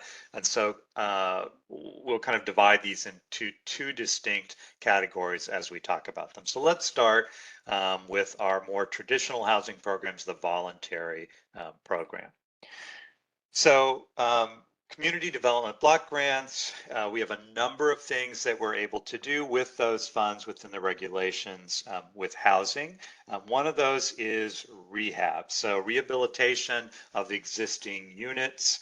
And this is Typically, in this instance, we're generally dealing with individual homeowner units, but we could also be doing rehabilitation for rental units. And so, for those of you that might be working with disaster funds, we're going to be talking in some of those activities about, we might have an owner rehabilitation program, we might have a rental rehabilitation program.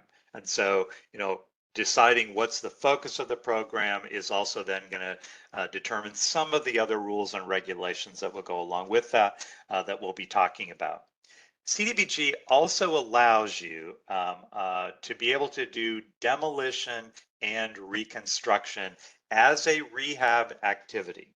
So CDBG generally will not allow you to do new construction.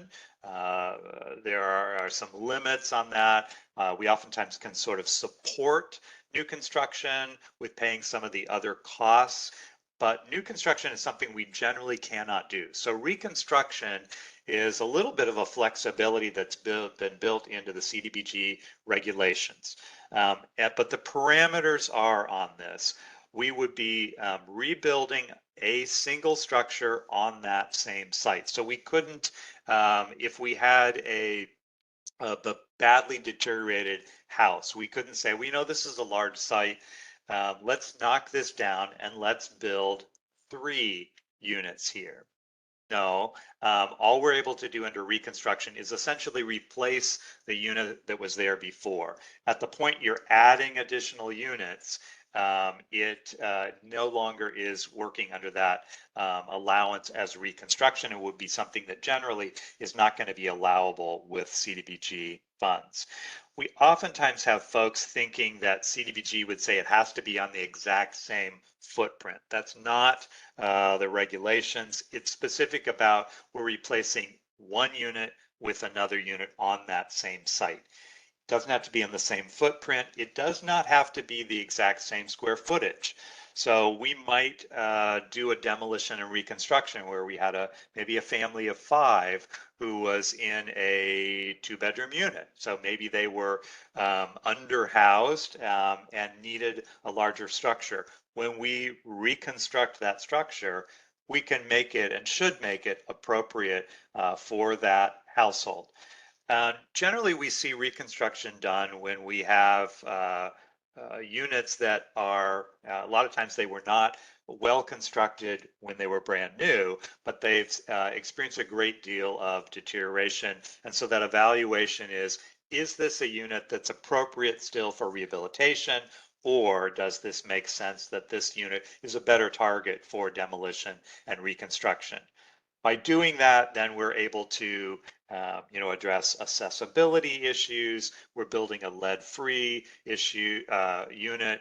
Hopefully our standards are going to be that it is more energy efficient than probably that much older unit is going to be. So that's a flexibility within the housing rehabilitation program. We also could do this replacing a substandard manufactured unit with another manufactured unit. And a lot of times that assessment of the existing manufactured unit will determine that it's not really an appropriate target to try to do rehabilitation. And so this reconstruction of removing that manufactured unit and simply replacing it with a new unit is something that's acceptable on that. Under housing rehabilitation activities, we also have the opportunity to do a conversion of something non-residential to create a residential unit. So we don't see that much for single family, but it could be that under rental properties that we might convert.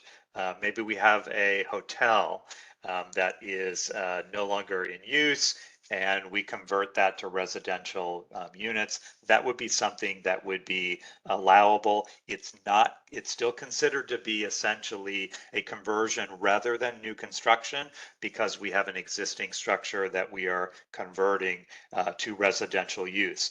Now, if you had this existing building, you were going to do the conversion and you said, let's add on to it. Let's go outside of that footprint. that no longer qualifies as a conversion. We now are new construction when we are adding on to the square footage of that. So on any of these projects that we're doing a conversion, I would want to be working with DLG and making sure that that project that you're proposing and thinking about is going to be something that's going to be eligible on that. We also, as part of this, not as a standalone project, but would be able to address water, sewer line connections for those units. And that should be part of our standard that if we're going to invest funding in a unit, that they're going to have potable water, they're going to have an acceptable sewer line connection or a septic system. So of course, we're going to have some places where there is not access to be able to tap into public provided water or sewer. And so in those cases when it's not available or it's not reasonable to be able to do a lateral and connect in, then that could be allowable under this. But as I said, it is not a standalone activity. So we would be doing this as part of a housing rehab activity. Also, something that's eligible under this, and oftentimes it's a really good idea, is providing some homeowner education classes, which would usually include, home maintenance basics, some financial management, life skills education to that. And that's something that we oftentimes see around the country, is that that's combined. So as those homeowners are receiving improvements to their unit, that they're also learning about, how they can maintain that unit, what needs to be done, and some basics on that. So those are the eligible activities under our traditional housing rehabilitation activities. So, every time we have a list of eligible things, it's going to be followed by a list of things that you can't do. So as I mentioned, CDBG itself generally is going to block you from being able to do new construction. So there are a couple of exemptions for particular types of nonprofit entities to be able to do new construction. I don't know that we are likely to see that in the DLG programs. We also can't provide simply affordability subsidies, so grants for rents or mortgage assistance. That's not a housing rehab program eligible activity. And then, as is in most CDBG programs, the focus is on health and safety. And so luxury items are something that are not allowable. So, this isn't really an exhaustive list, but, the jacuzzi tub, the swimming pool, the wine fridge that you might like to have in that unit are generally not going to be allowed. Window air conditioners, things like washers and dryers, other things. So anything that was something that you were considering as part of your project that you were unsure about, I would suggest that you confer with GLG and make sure that it's not something that's going to be considered a luxury item and be ineligible. All right, so because we're talking CDBG here, this is one of the key items that you need to keep in mind. And so some of you might be familiar with working with the home program or tax credits or other sources of funding.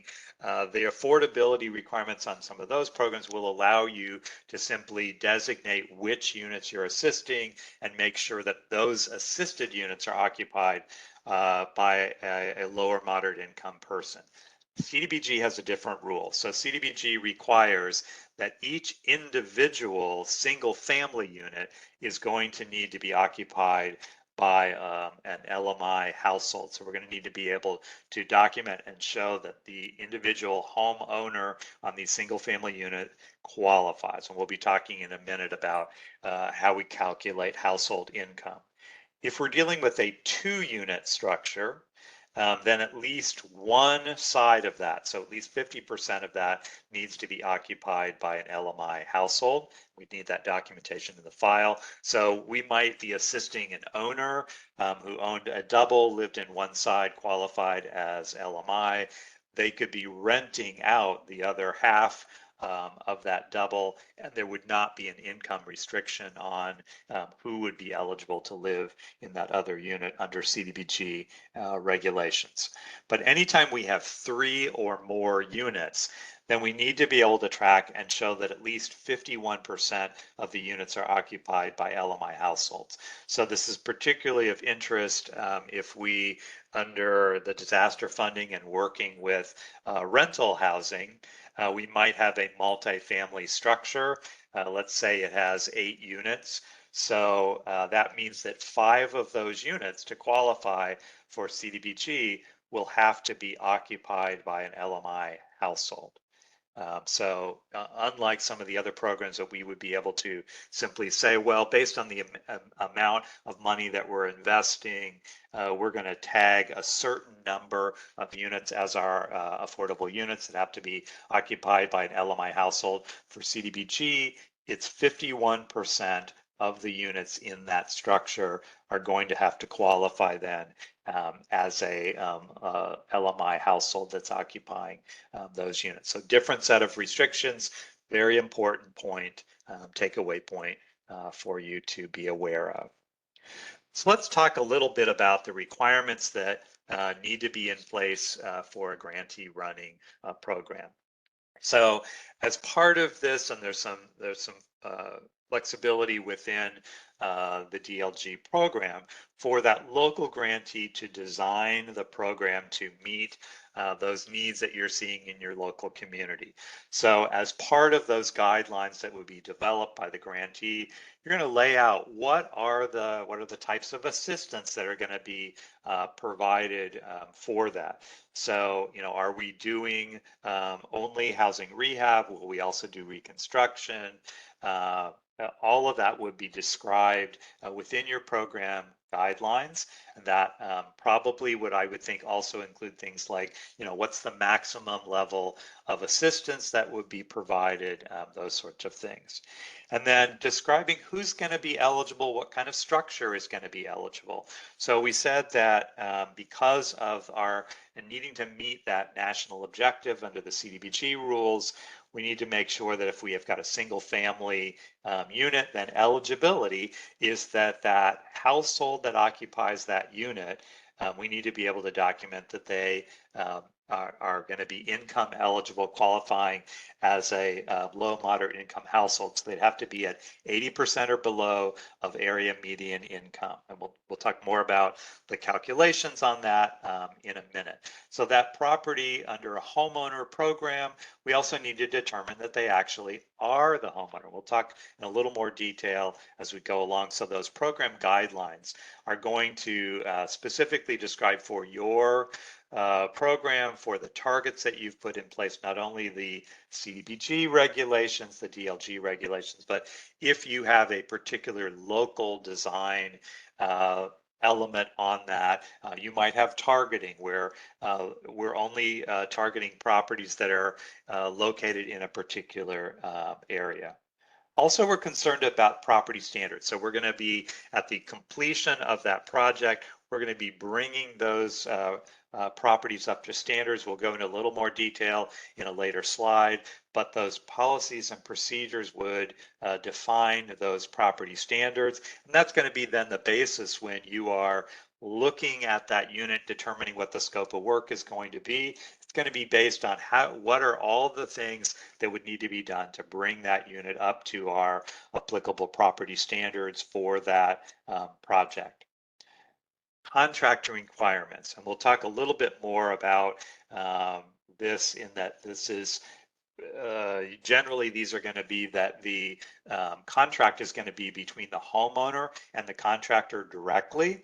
So we aren't actually technically triggering the federal procurement requirements, but as we talked about on day one under our financial management requirements, we always need to be able to document that what we're investing in this property is cost reasonable. So we're going to be talking about that procurement process on this, but also your policies and procedures would talk about things like, contractors that would be eligible for this. You might have a pre-established contractor list that you've already vetted them to determine that they have appropriate qualifications.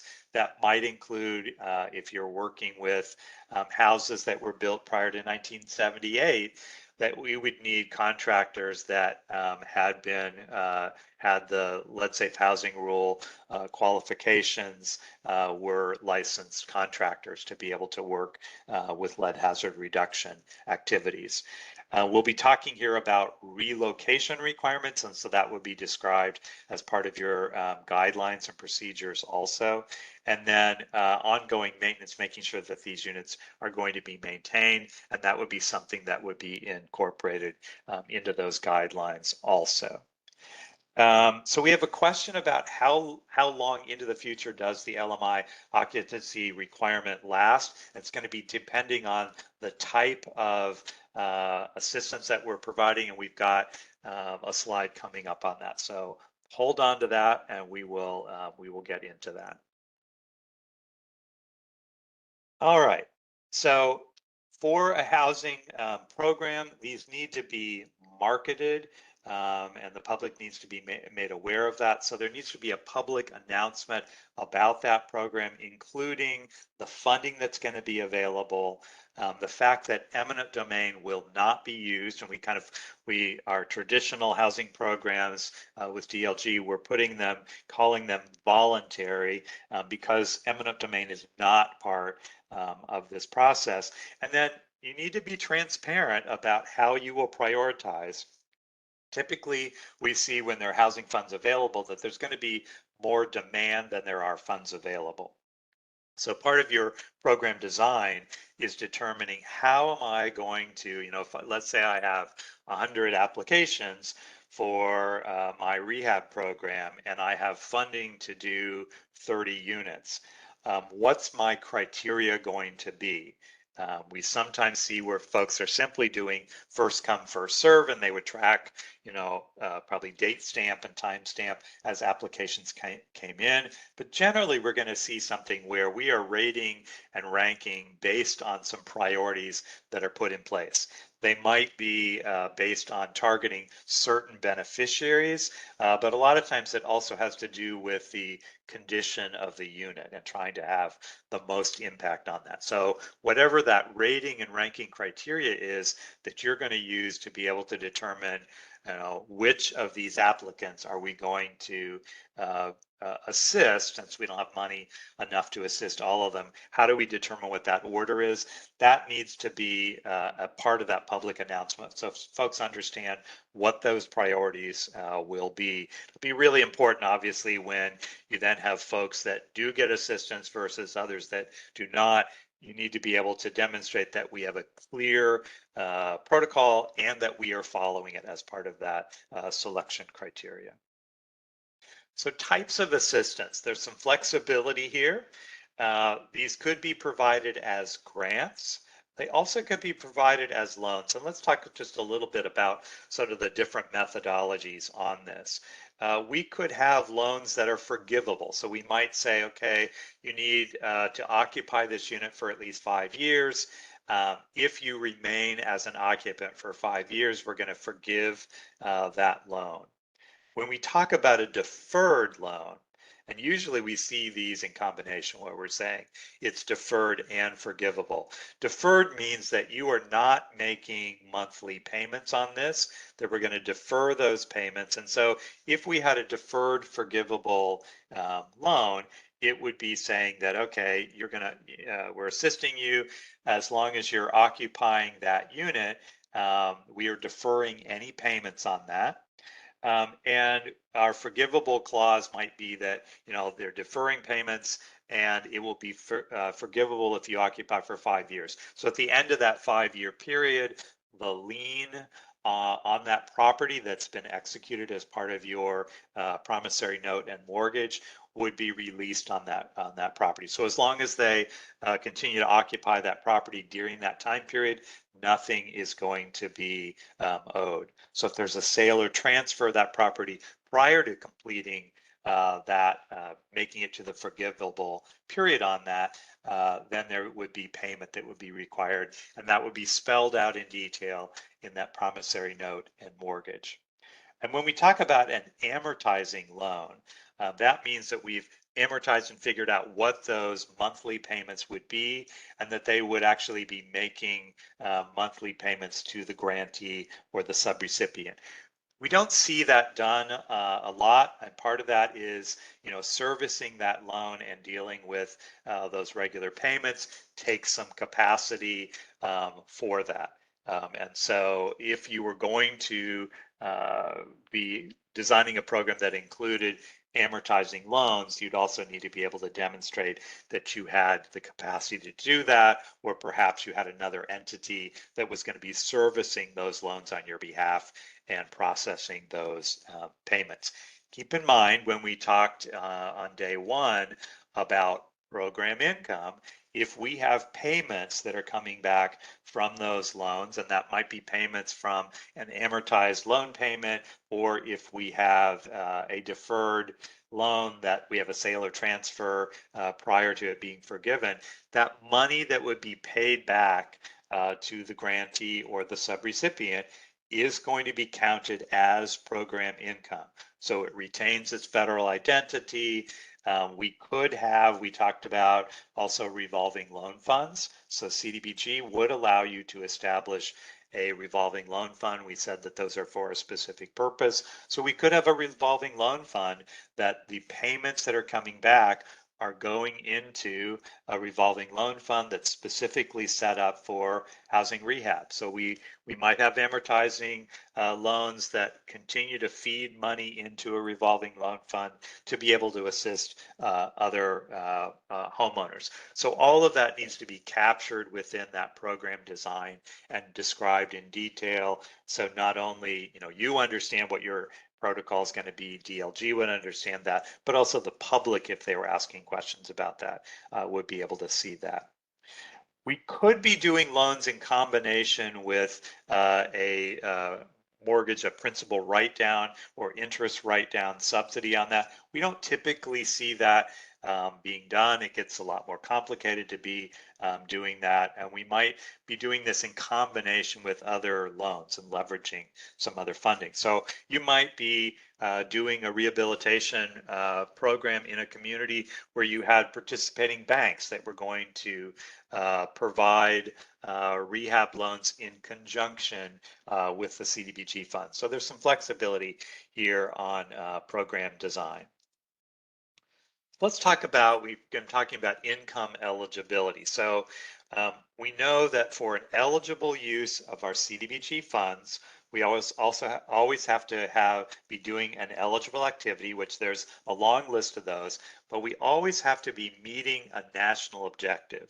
So in this case of housing, that national objective is generally going to be LMI benefit. And so following that chart that we looked at just a few slides ago, we need to be able to document that we've met the national objective by assisting an LMI household. And this is a little different on income than in other activities under CDBG.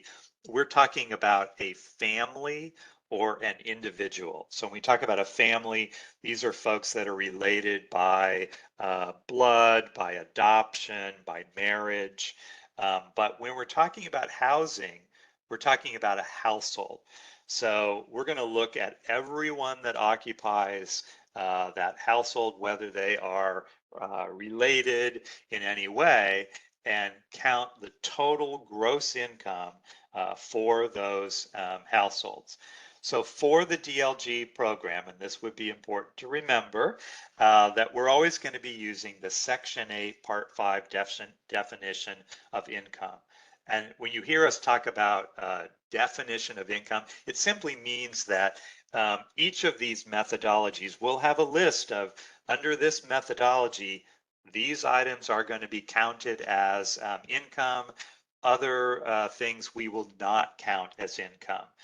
So for instance, under Section 8, Part 5, we're counting the earned income of all adult members. But if we have minors, or we have full-time students. We're going to, for the minors that are earned income, we're not going to count their income. So if you've got, I don't know, a 16-year-old that is working part-time at Burger King after school, we're not going to be counting their income as part of the household income. But noted that I'm talking about earned income. So I might have things like child support, SSI, other forms of unearned income that are being paid into that household on behalf of that minor. That is being counted as part of the gross income for that household. And we're not going into a full income training here, but just keeping, I'm kind of pointing out some key things. It's gross income that we're going to use for qualifying. It's all household earned income plus unearned income for minors in that household. And we're going to be projecting forward on this. So we're taking the current income that a household is earning, and we're going to take that amount and project that forward. So for instance, um, let's say I decide next week that I'm tired of being a consultant, that I've had a long career, and I am now going to work at the local grocery store bagging groceries, which I sometimes think about when I'm there. Um, so I'm going to, let's say for the rest of the year, I have been earning a higher salary, but my new salary now, working at the Piggly Wiggly, is going to be quite a bit lower. I'm not going to look back over the last 12 months and average that much higher income into my current income. I'm going to take what my current income is and I'm going to project that forward for the next 12 months. Now, that person who's earning $10 an hour, maybe later in that upcoming 12 months, they're going to get a better job and the income will come up, but we can't really anticipate that now. So we're going to take their current income and project that out for the next 12 months. So our steps are in processing through this would be to determine, first of all, who's in the household. And so part of our application process is going to be determining all household members and then identifying their income sources and also assets. So there is an asset test portion of the Section 8 Part 5 income on that. Assets, there's further guidance on that. We're not counting, the value of necessary assets such as their home, but maybe they have other investment properties or they have fine art collection. We would be counting that. We also would be counting things like they might have significant savings. We would be counting that as part of their assets. If that's really a separate training, you're not going to be tested on those details, but I want you to be aware of that. So you'd be gathering the documentation on that. So it might be pay stubs, might be benefit letters for Social Security, SSI, retirement funds that are being paid in on a regular basis. And we've got attachments with this chapter to be able to use that attachment. 6 is giving you a form to be able to collect that information on documenting the household and all of the income that's coming in. We're then going to go through a calculation to determine what's our total household income. That again is an attachment to this chapter, and that's going to include, if we need to include either actual revenue coming in from assets or an imputed possible revenue stream from those assets. That would be calculated together to determine what is the actual household income for this household. So we're going to get a current amount and multiply that by 12 to come up with an annual income for that household. We're then going to compare that to the HUD income limits. HUD issues income limits, it's by area and also by household size. And those are updated on an annual basis. So those are posted on the DLG website. And so in that file, we should have all of the information about the household, all of their sources of income and assets.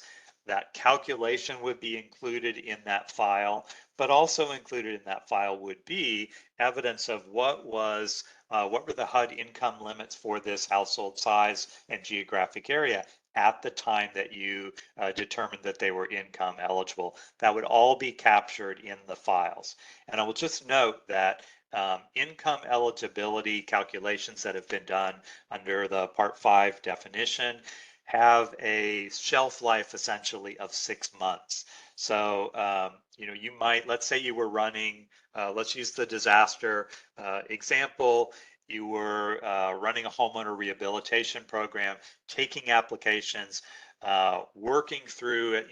Once you've closed the window to submit applications, you're going through rating and ranking. You might be doing inspections on those units and determining what the scope of work was as part of that before you get to the point of saying, okay, these are the individual units that are going to be assisted. We might be doing that tier 2 environmental review on those units before we could commit any funding to those individual units. So if the time from the point that income documentation and eligibility determination was done goes beyond 6 months, that's no longer going to be valid, and we would have to go back and refresh those documents and make a fresh income documentation on that, make a new determination on that. So keep that in mind. That income determination should have a date on it. The forms, I believe, have a date, and then keep an eye on that at the point that you are finally ready to make a commitment of funds. We want to make sure that that income eligibility is still valid, because that's really essential to meet that national objective. If you were to commit funding, provide funding to a household that was not income eligible, you would not have met a national objective. The use of those CDBG funds would not be eligible. And CDBG and DLG and monitoring this would then have to say, this is an ineligible cost. You're going to be required to pay those funds back. So really important that you have covered all these steps, make sure it's correct, and that it's included in the file. I will just note, on the HUD Exchange, which Catherine was showing you a minute ago, there is an income calculator that you can use as a resource. It will ask you, where this household is, the income definition you're using, the particular program that you are funding, and then it will ask you questions to populate the form with the needed information. It'll ask you to enter the household, all the sources of income, assets. It will then compare to the current income limits and calculate and make a determination on that, and you'll be able to print that out and put that in your file. Not something that's required, but it is a tool that is available for folks. All right. So let's talk a little bit about property eligibility. So we already talked about the fact that it needs to be occupied by an LMI household as their primary residence. And this is particularly to homeowner rehab. It not only has to be occupied by that LMI household, but it also needs to be owned by the household. So that would be evidenced by doing a title search, seeing that they have either a fee simple title. We could have a 99-year leasehold. I don't know that I've seen one in actual real life example, or they could have a recorded life estate agreement. So in that case, title might be held in someone else's name, but if they have a recorded life estate, they have the right to occupy that unit during their life, and that would be accepted. So sometimes in rehab programs, particularly in non-urban areas, we see things where there's in Ohio, I think they were referred to as land contracts. So you had a contract in place that would say at the end of this period, after you've made all of the payments along the way, you will own this unit. So sort of like a lease purchase that until, and maybe that's a land contract that has a term of 20 years. So for up until that 20th year, you don't actually own, you don't hold title to that property. It's held by the seller of the property. So you would not qualify for a owner rehabilitation program because it's not owned by the recipient and the person that's going to be applying for those funds. That property might be eligible as a rental rehab project where the owner would apply to receive assistance and show that they had an LMI occupant in that unit. But that unit has to be owned by that applicant. We also need to make sure that all of the tax liens are cleared, so we would not assist a applicant who had unpaid back taxes. And at the end of this project, that that unit's going to be brought up to standards. So those properties that are eligible are going to have identified deficiencies in place. So they're not going to meet our property standards. And so part of our process is going to be inspecting and determining what all the work would be that would need to be bring that unit up to standards. So for homeowner rehabilitation, we have a minimum of a 5-year residency period. And during that period, there would be requirement that they maintain homeowners insurance during that period. That would be part of the terms and conditions that you would put in place as part of that application and agreement process for that. All right, so that's our homeowner rehabilitation standards. For property standards, and some of this is going to depend a little bit on where you are, where that unit is located. So your program guidelines will have to call out rehab standards that are going to apply. For rehab, we have as a minimum threshold the International Code Council's Property Maintenance Code. But keep in mind, you could have a local code in place that was more stringent. So if there's a more stringent local code, then that would need to be in place. If we're doing reconstruction, generally we're not going to be doing new construction, then we have a higher standard because we have an opportunity to do this correctly. So you're going to have to follow the Kentucky Residential Code. And so, I mean, since we're knocking it down, building it new, we need to be able to do that correctly. So generally what we're investing in is going to be health and safety items. So, you know, you typically will have an applicant who is saying, you know, I've always wanted, you know, I've watched a lot of HGTV. I would like to open up, I want to make this completely open space. I want shiplap on the walls. I want hardwood floors installed. Generally, a program is going to be based on bringing that unit up to standards. So that scope of work is going to be defined by what those blighting or substandard influencers items are in that property. So, you know, if the roof doesn't have, is leaking or doesn't have a useful life in place, we're going to be addressing HVAC, plumbing, electric, generally, you know, replacing windows is not a standard unless there is a, you know, they're non-functional. So it's really health and safety as part of this. So general property improvements where it's, you know, an aesthetic or a beautification sort of thing is not going to be part of that program and is going to be considered to be ineligible. So if you were making improvements that kind of appeared to be a general property improvement, you're going to need to have documentation on that. So for instance, maybe you have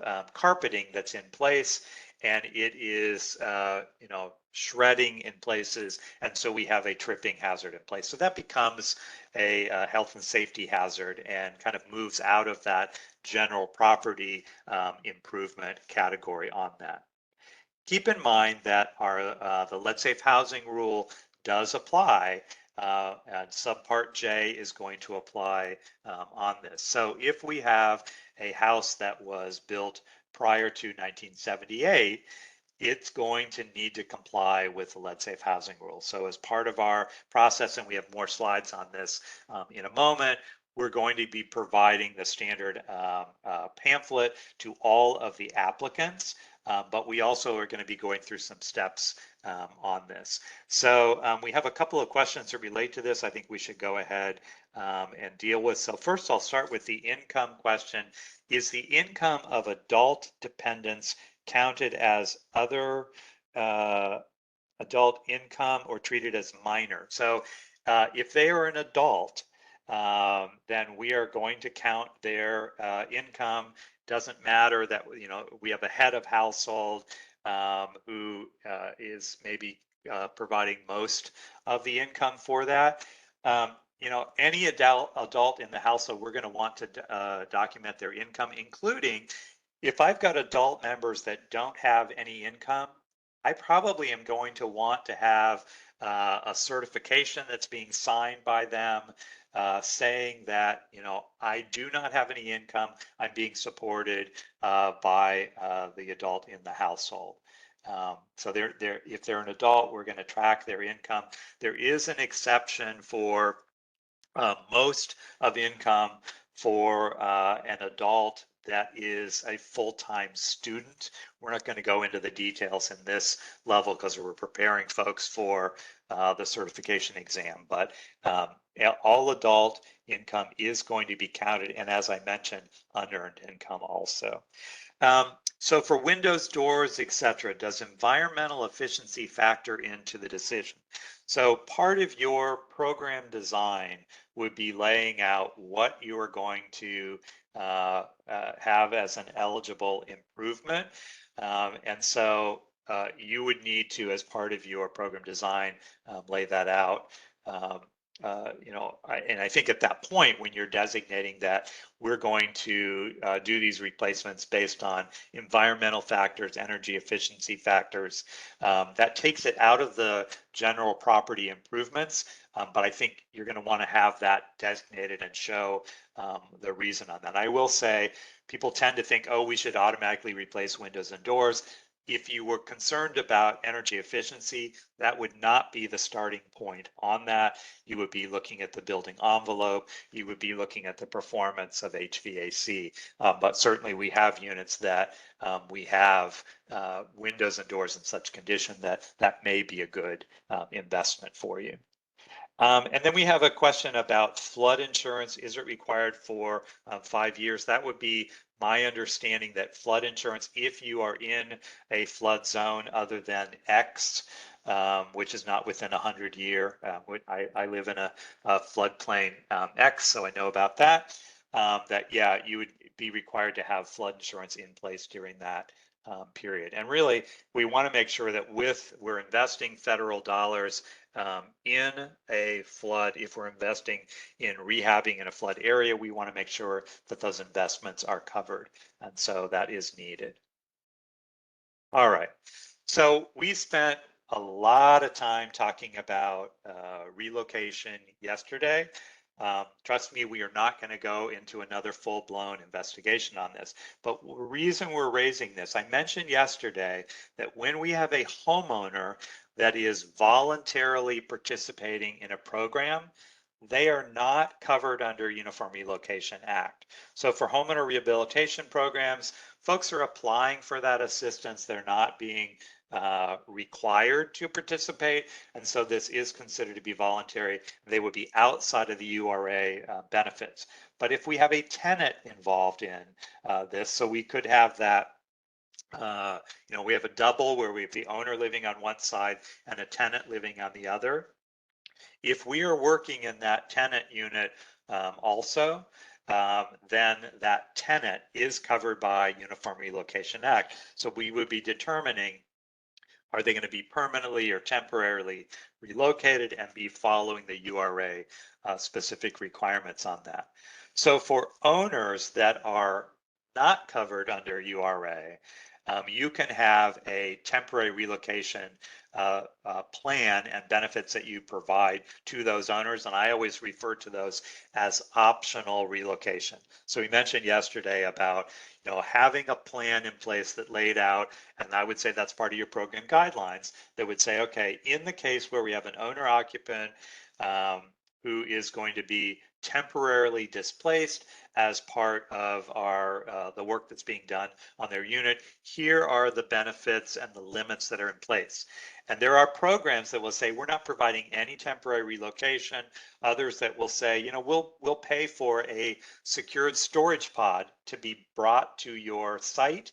And the owner, oftentimes we're going to say to an owner, you'll have to clear certain work areas for us to be able to complete the scope of work for this. So the owner might be required to move their items out of the work area. They can place them in the storage pod, place a lock on it, and move it back when the project is over. So there might be no further benefits that are being provided. But based on the scale of work that's being done, obviously if we're doing reconstruction, so we're going to tear their house down and build a new one, they're going to have to be somewhere else. So in those programs, you may need to provide temporary relocation. And obviously for a reconstruction, that's going to be longer than just making some repairs. So thinking about what's the scope of what I'm willing to do under temporary relocation, being able to budget for that, have that plan in place. And keep in mind that the unit that they are relocated to has to be decent, safe, and sanitary, meaning you have to inspect it to be able to verify that. And it also has to be lead safe. So we mentioned yesterday, for short-term things, putting them in a motel that was built 1978 or more recently would mean it's going to be lead safe. We would inspect to make sure that it was decent, safe, and sanitary. I will also mention, and this sometimes gets ugly, if you were doing temporary relocation and you said to folks, you can go live with a relative, if we're going to provide any kind of benefit on that, we would also need to go to that relative's house and inspect it to make sure it was decent, safe, and sanitary and lead safe. And sometimes family will be highly insulted when you say, oh, I need to inspect that. We have a question. Let's see what the question is. Are there exceptions or temporary waivers for insurance if the property has been denied for coverage based on the repairs needed and the owner provides documentation of this? Property must be deemed eligible for insurance after rehab is complete. I think that probably makes sense. You're going to be bringing units up to standard, and what our requirement is looking at from during that 5-year occupancy period, that we need to make sure that we're protecting the investment that we've made in that property. So I would think that that would be acceptable, that at the point the unit is completed, that you then document that insurance is maintained for that period. And I will also mention, as part of this, if your requirement is that insurance has to be in place, the next question I think should be, well, how am I going to track that? How do I make sure that that is being completed? Most programs will require that the program, at the point you're putting the lien on the property, is going to be recorded as a lost payee. Much like, if you had a car loan, they're going to record that the fact that, you have a loan with, Chase Bank, and they would be listed as a lost payee. So at the point that you drop that insurance, any lost payees are going to be notified of that. And so that gives you, as a grantee, kind of an easy way to be able to track that, yes, they're still in compliance. I haven't gotten a notice that they have dropped the insurance. Part of your written agreement with that household would require that they maintain that, and you'd be able to then go back to the household, say, you've dropped this. This would be a non-compliance with the terms of your agreement, and we need you to reestablish insurance, or we might be calling your loan. All right, so as part of that planning, thinking about the staffing, marketing the program, and then how you would screen applicants. And so in the handbook, we have forms as part of that. There's an application that can be used. There are also forms to use as part of addressing lead compliance, and also the income qualification forms that we talked about a little bit earlier. So as part of this process, you obviously are going to need to inspect those properties, and from that you're going to develop that scope of work, that write-up, and an internal estimate on that, which will be part of your evaluating cost reasonableness. There's again an attachment to be able to use for that. And that scope of work would also be part of what, in coordinating, we talked about the State Historic Preservation Office, the SHPO. Part of that coordination with the SHPO is letting them know about this project and the scope of work that's being done on that. Also on this, again, if we've got a house that's pre-1978, we know that the lead safe housing rule is going to apply. And then of course, we're going to have to provide adequate oversight as that rehab is being completed. Let's talk a little bit about the lead paint requirements. I mean, this would be a multiple day training. I will say there are good trainings posted on the HUD Exchange on Subpart J. I will warn you, I'm one of the trainers, so if you're tired of hearing my voice, you might want to think about that one. But so lead rules are going to apply for those pre-1978 units, and so depending on the level of work that we're doing and the level of investment will determine the level of testing, evaluation that we'll be doing, and then the level of treatment or remediation that we're going to be doing. Now, we could have some properties that are exempt on that. So pre-1978 units don't all contain lead. Lead was more expensive. It was being used less and less frequently as the years went on. So we could have a property that's been tested, found to be lead free. We could have properties that have already been abated and have no lead in that unit. That would be another opportunity, probably less likely for us to run into. But we also might be doing a project where our scope of work was pretty limited. Maybe we are replacing the roof, we are replacing HVAC system or other things that we're actually not going to be disturbing any painted surfaces. And so we could be exempt based on the fact that we're not disturbing any paint. So there is an evaluation on the level of evaluation and assistance, and it's going to be based on the hard rehab costs or that per unit level of federal assistance. And there's a chart to be able to work through that. And so that's kind of the first step after we determine that the lead safe housing rule is triggered to determine whether it, what level is going to be triggered here.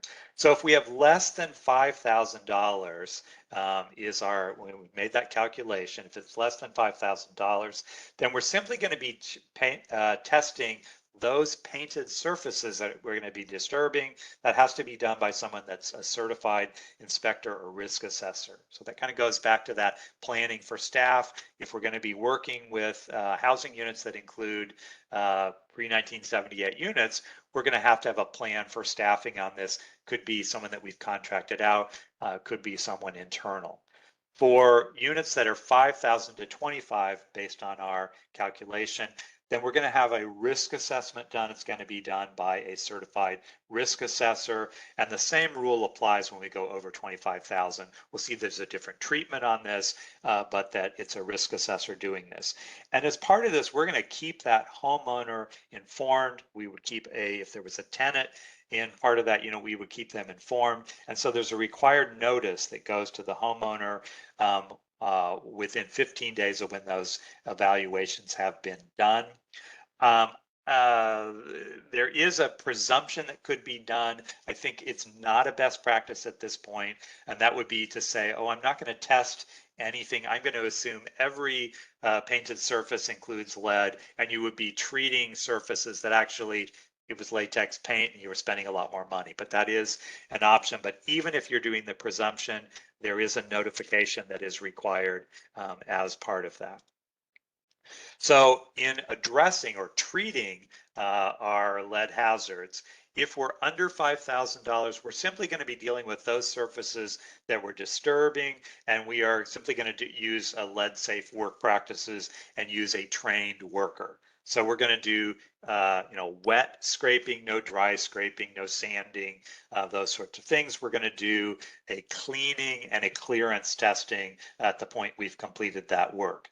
If we're doing, if we're at $5,000 to $25,000, then we're going to be doing interim controls, and then also using the safe work practices and having trained workers completing that. Here's the difference. If we go above that $25,000 level, then we're doing full abatement. So either we're removing all of the lead, or we're doing long-term permanent encapsulation and controls on that. And we would have to have not only safe work practices and trained workers, but we'd have to have a certified supervisor covering that. All right, so on all of these, to be able to say, okay, we've met these requirements, we also have to be able to test at the completion of this and make sure that all of these units have met clearance. So a third-party contractor would need to complete that testing. They'll send the samples off to a lab, and once those lab results are back, then if they come back at an acceptable level, we would say, okay, the project's completed, we can make that final payment. If not, if they determine that we still have unacceptable levels of lead residue, then we're going to require that contractor to go back, do another cleaning. We're going to do another clearance test, and we would keep doing that until we hit acceptable levels. We're going to keep that property owner and any tenant also aware of that by issuing notices of our lead hazard clearance testing that was done. All right. So as part of that a homeowner rehab program, we're going to have a formal agreement in place. So when we commit funds, we're going to have a rehab agreement. We have a sample agreement for that. It needs to be executed, signed by that owner prior to the start of work. It's going to lay out not only the scope of work, but the terms and conditions on this. That might include language like you have to clear certain areas of this, or whatever that would be. And we're going to also, if we have a loan on this, then we're going to have a promissory note and mortgage in place, and we will be recording that.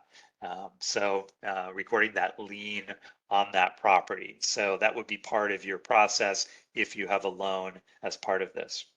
So here's where we talk about bidding. And I mentioned that that contract is generally going to be between the homeowner and the contractor. So we're not triggering federal procurement, but we need to make sure that we have a process to ensure cost reasonableness. So because we are describing this as not public procurement, the homeowner is going to make that final decision, but there are parameters within this. So the grantee is going to be assisting in this process of collecting and analyzing bids to determine the appropriate bidder on this. And let me pause for a moment. My headset has a low battery.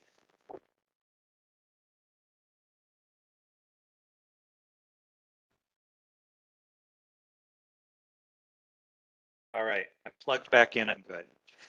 So as part of your process, your guidelines would need to have a process in place of putting together bid procedures, trying to get at least 3 bids so you have a competitive process, having a public bid opening, taking minutes, very familiar to what we talked about under the sealed bid process that we talked about under federal procurement.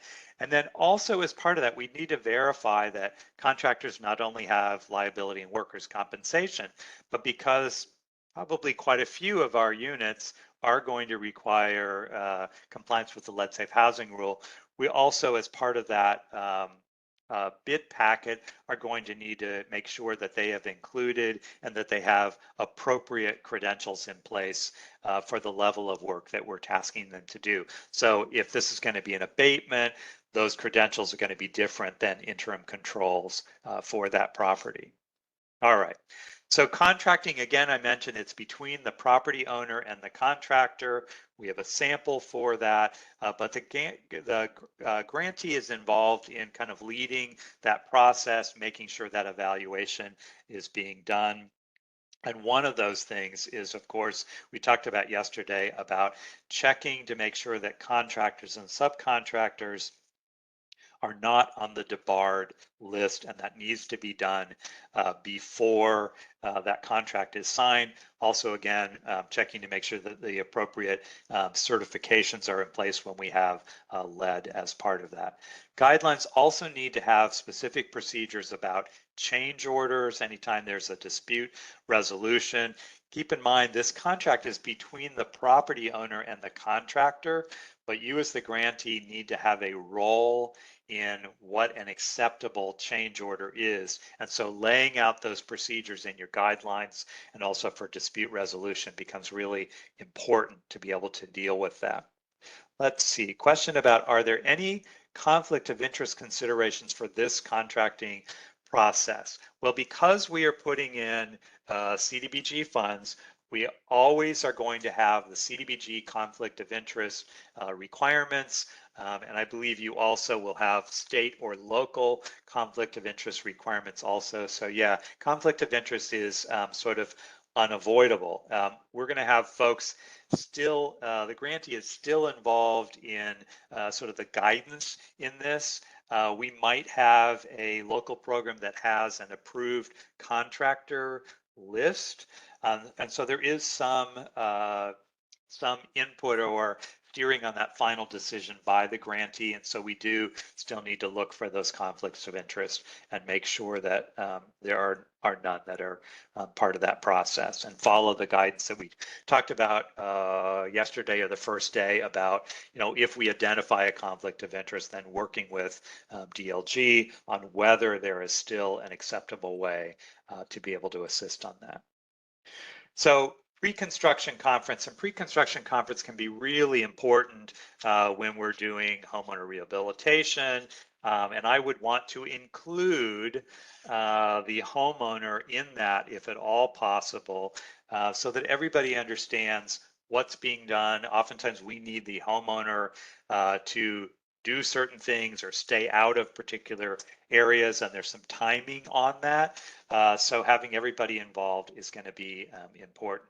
So at the point that everything's in order, you're ready for the contractor to begin work, you would issue a notice to proceed.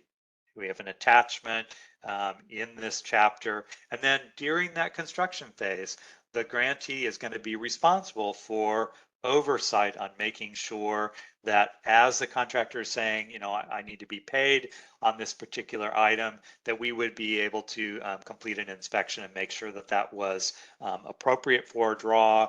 And then, of course, any approval and documentation on change orders and that final inspection when they're saying, hey, my project is complete, I want the final payment to be released, that would need to be part of that.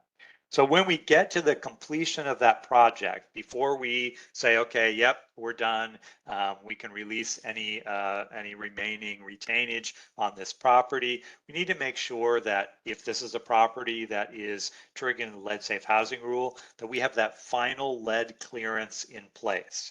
That we also have a sign off from the homeowner that they are accepting the work for that, and we have an attachment, specifically a sample form for that.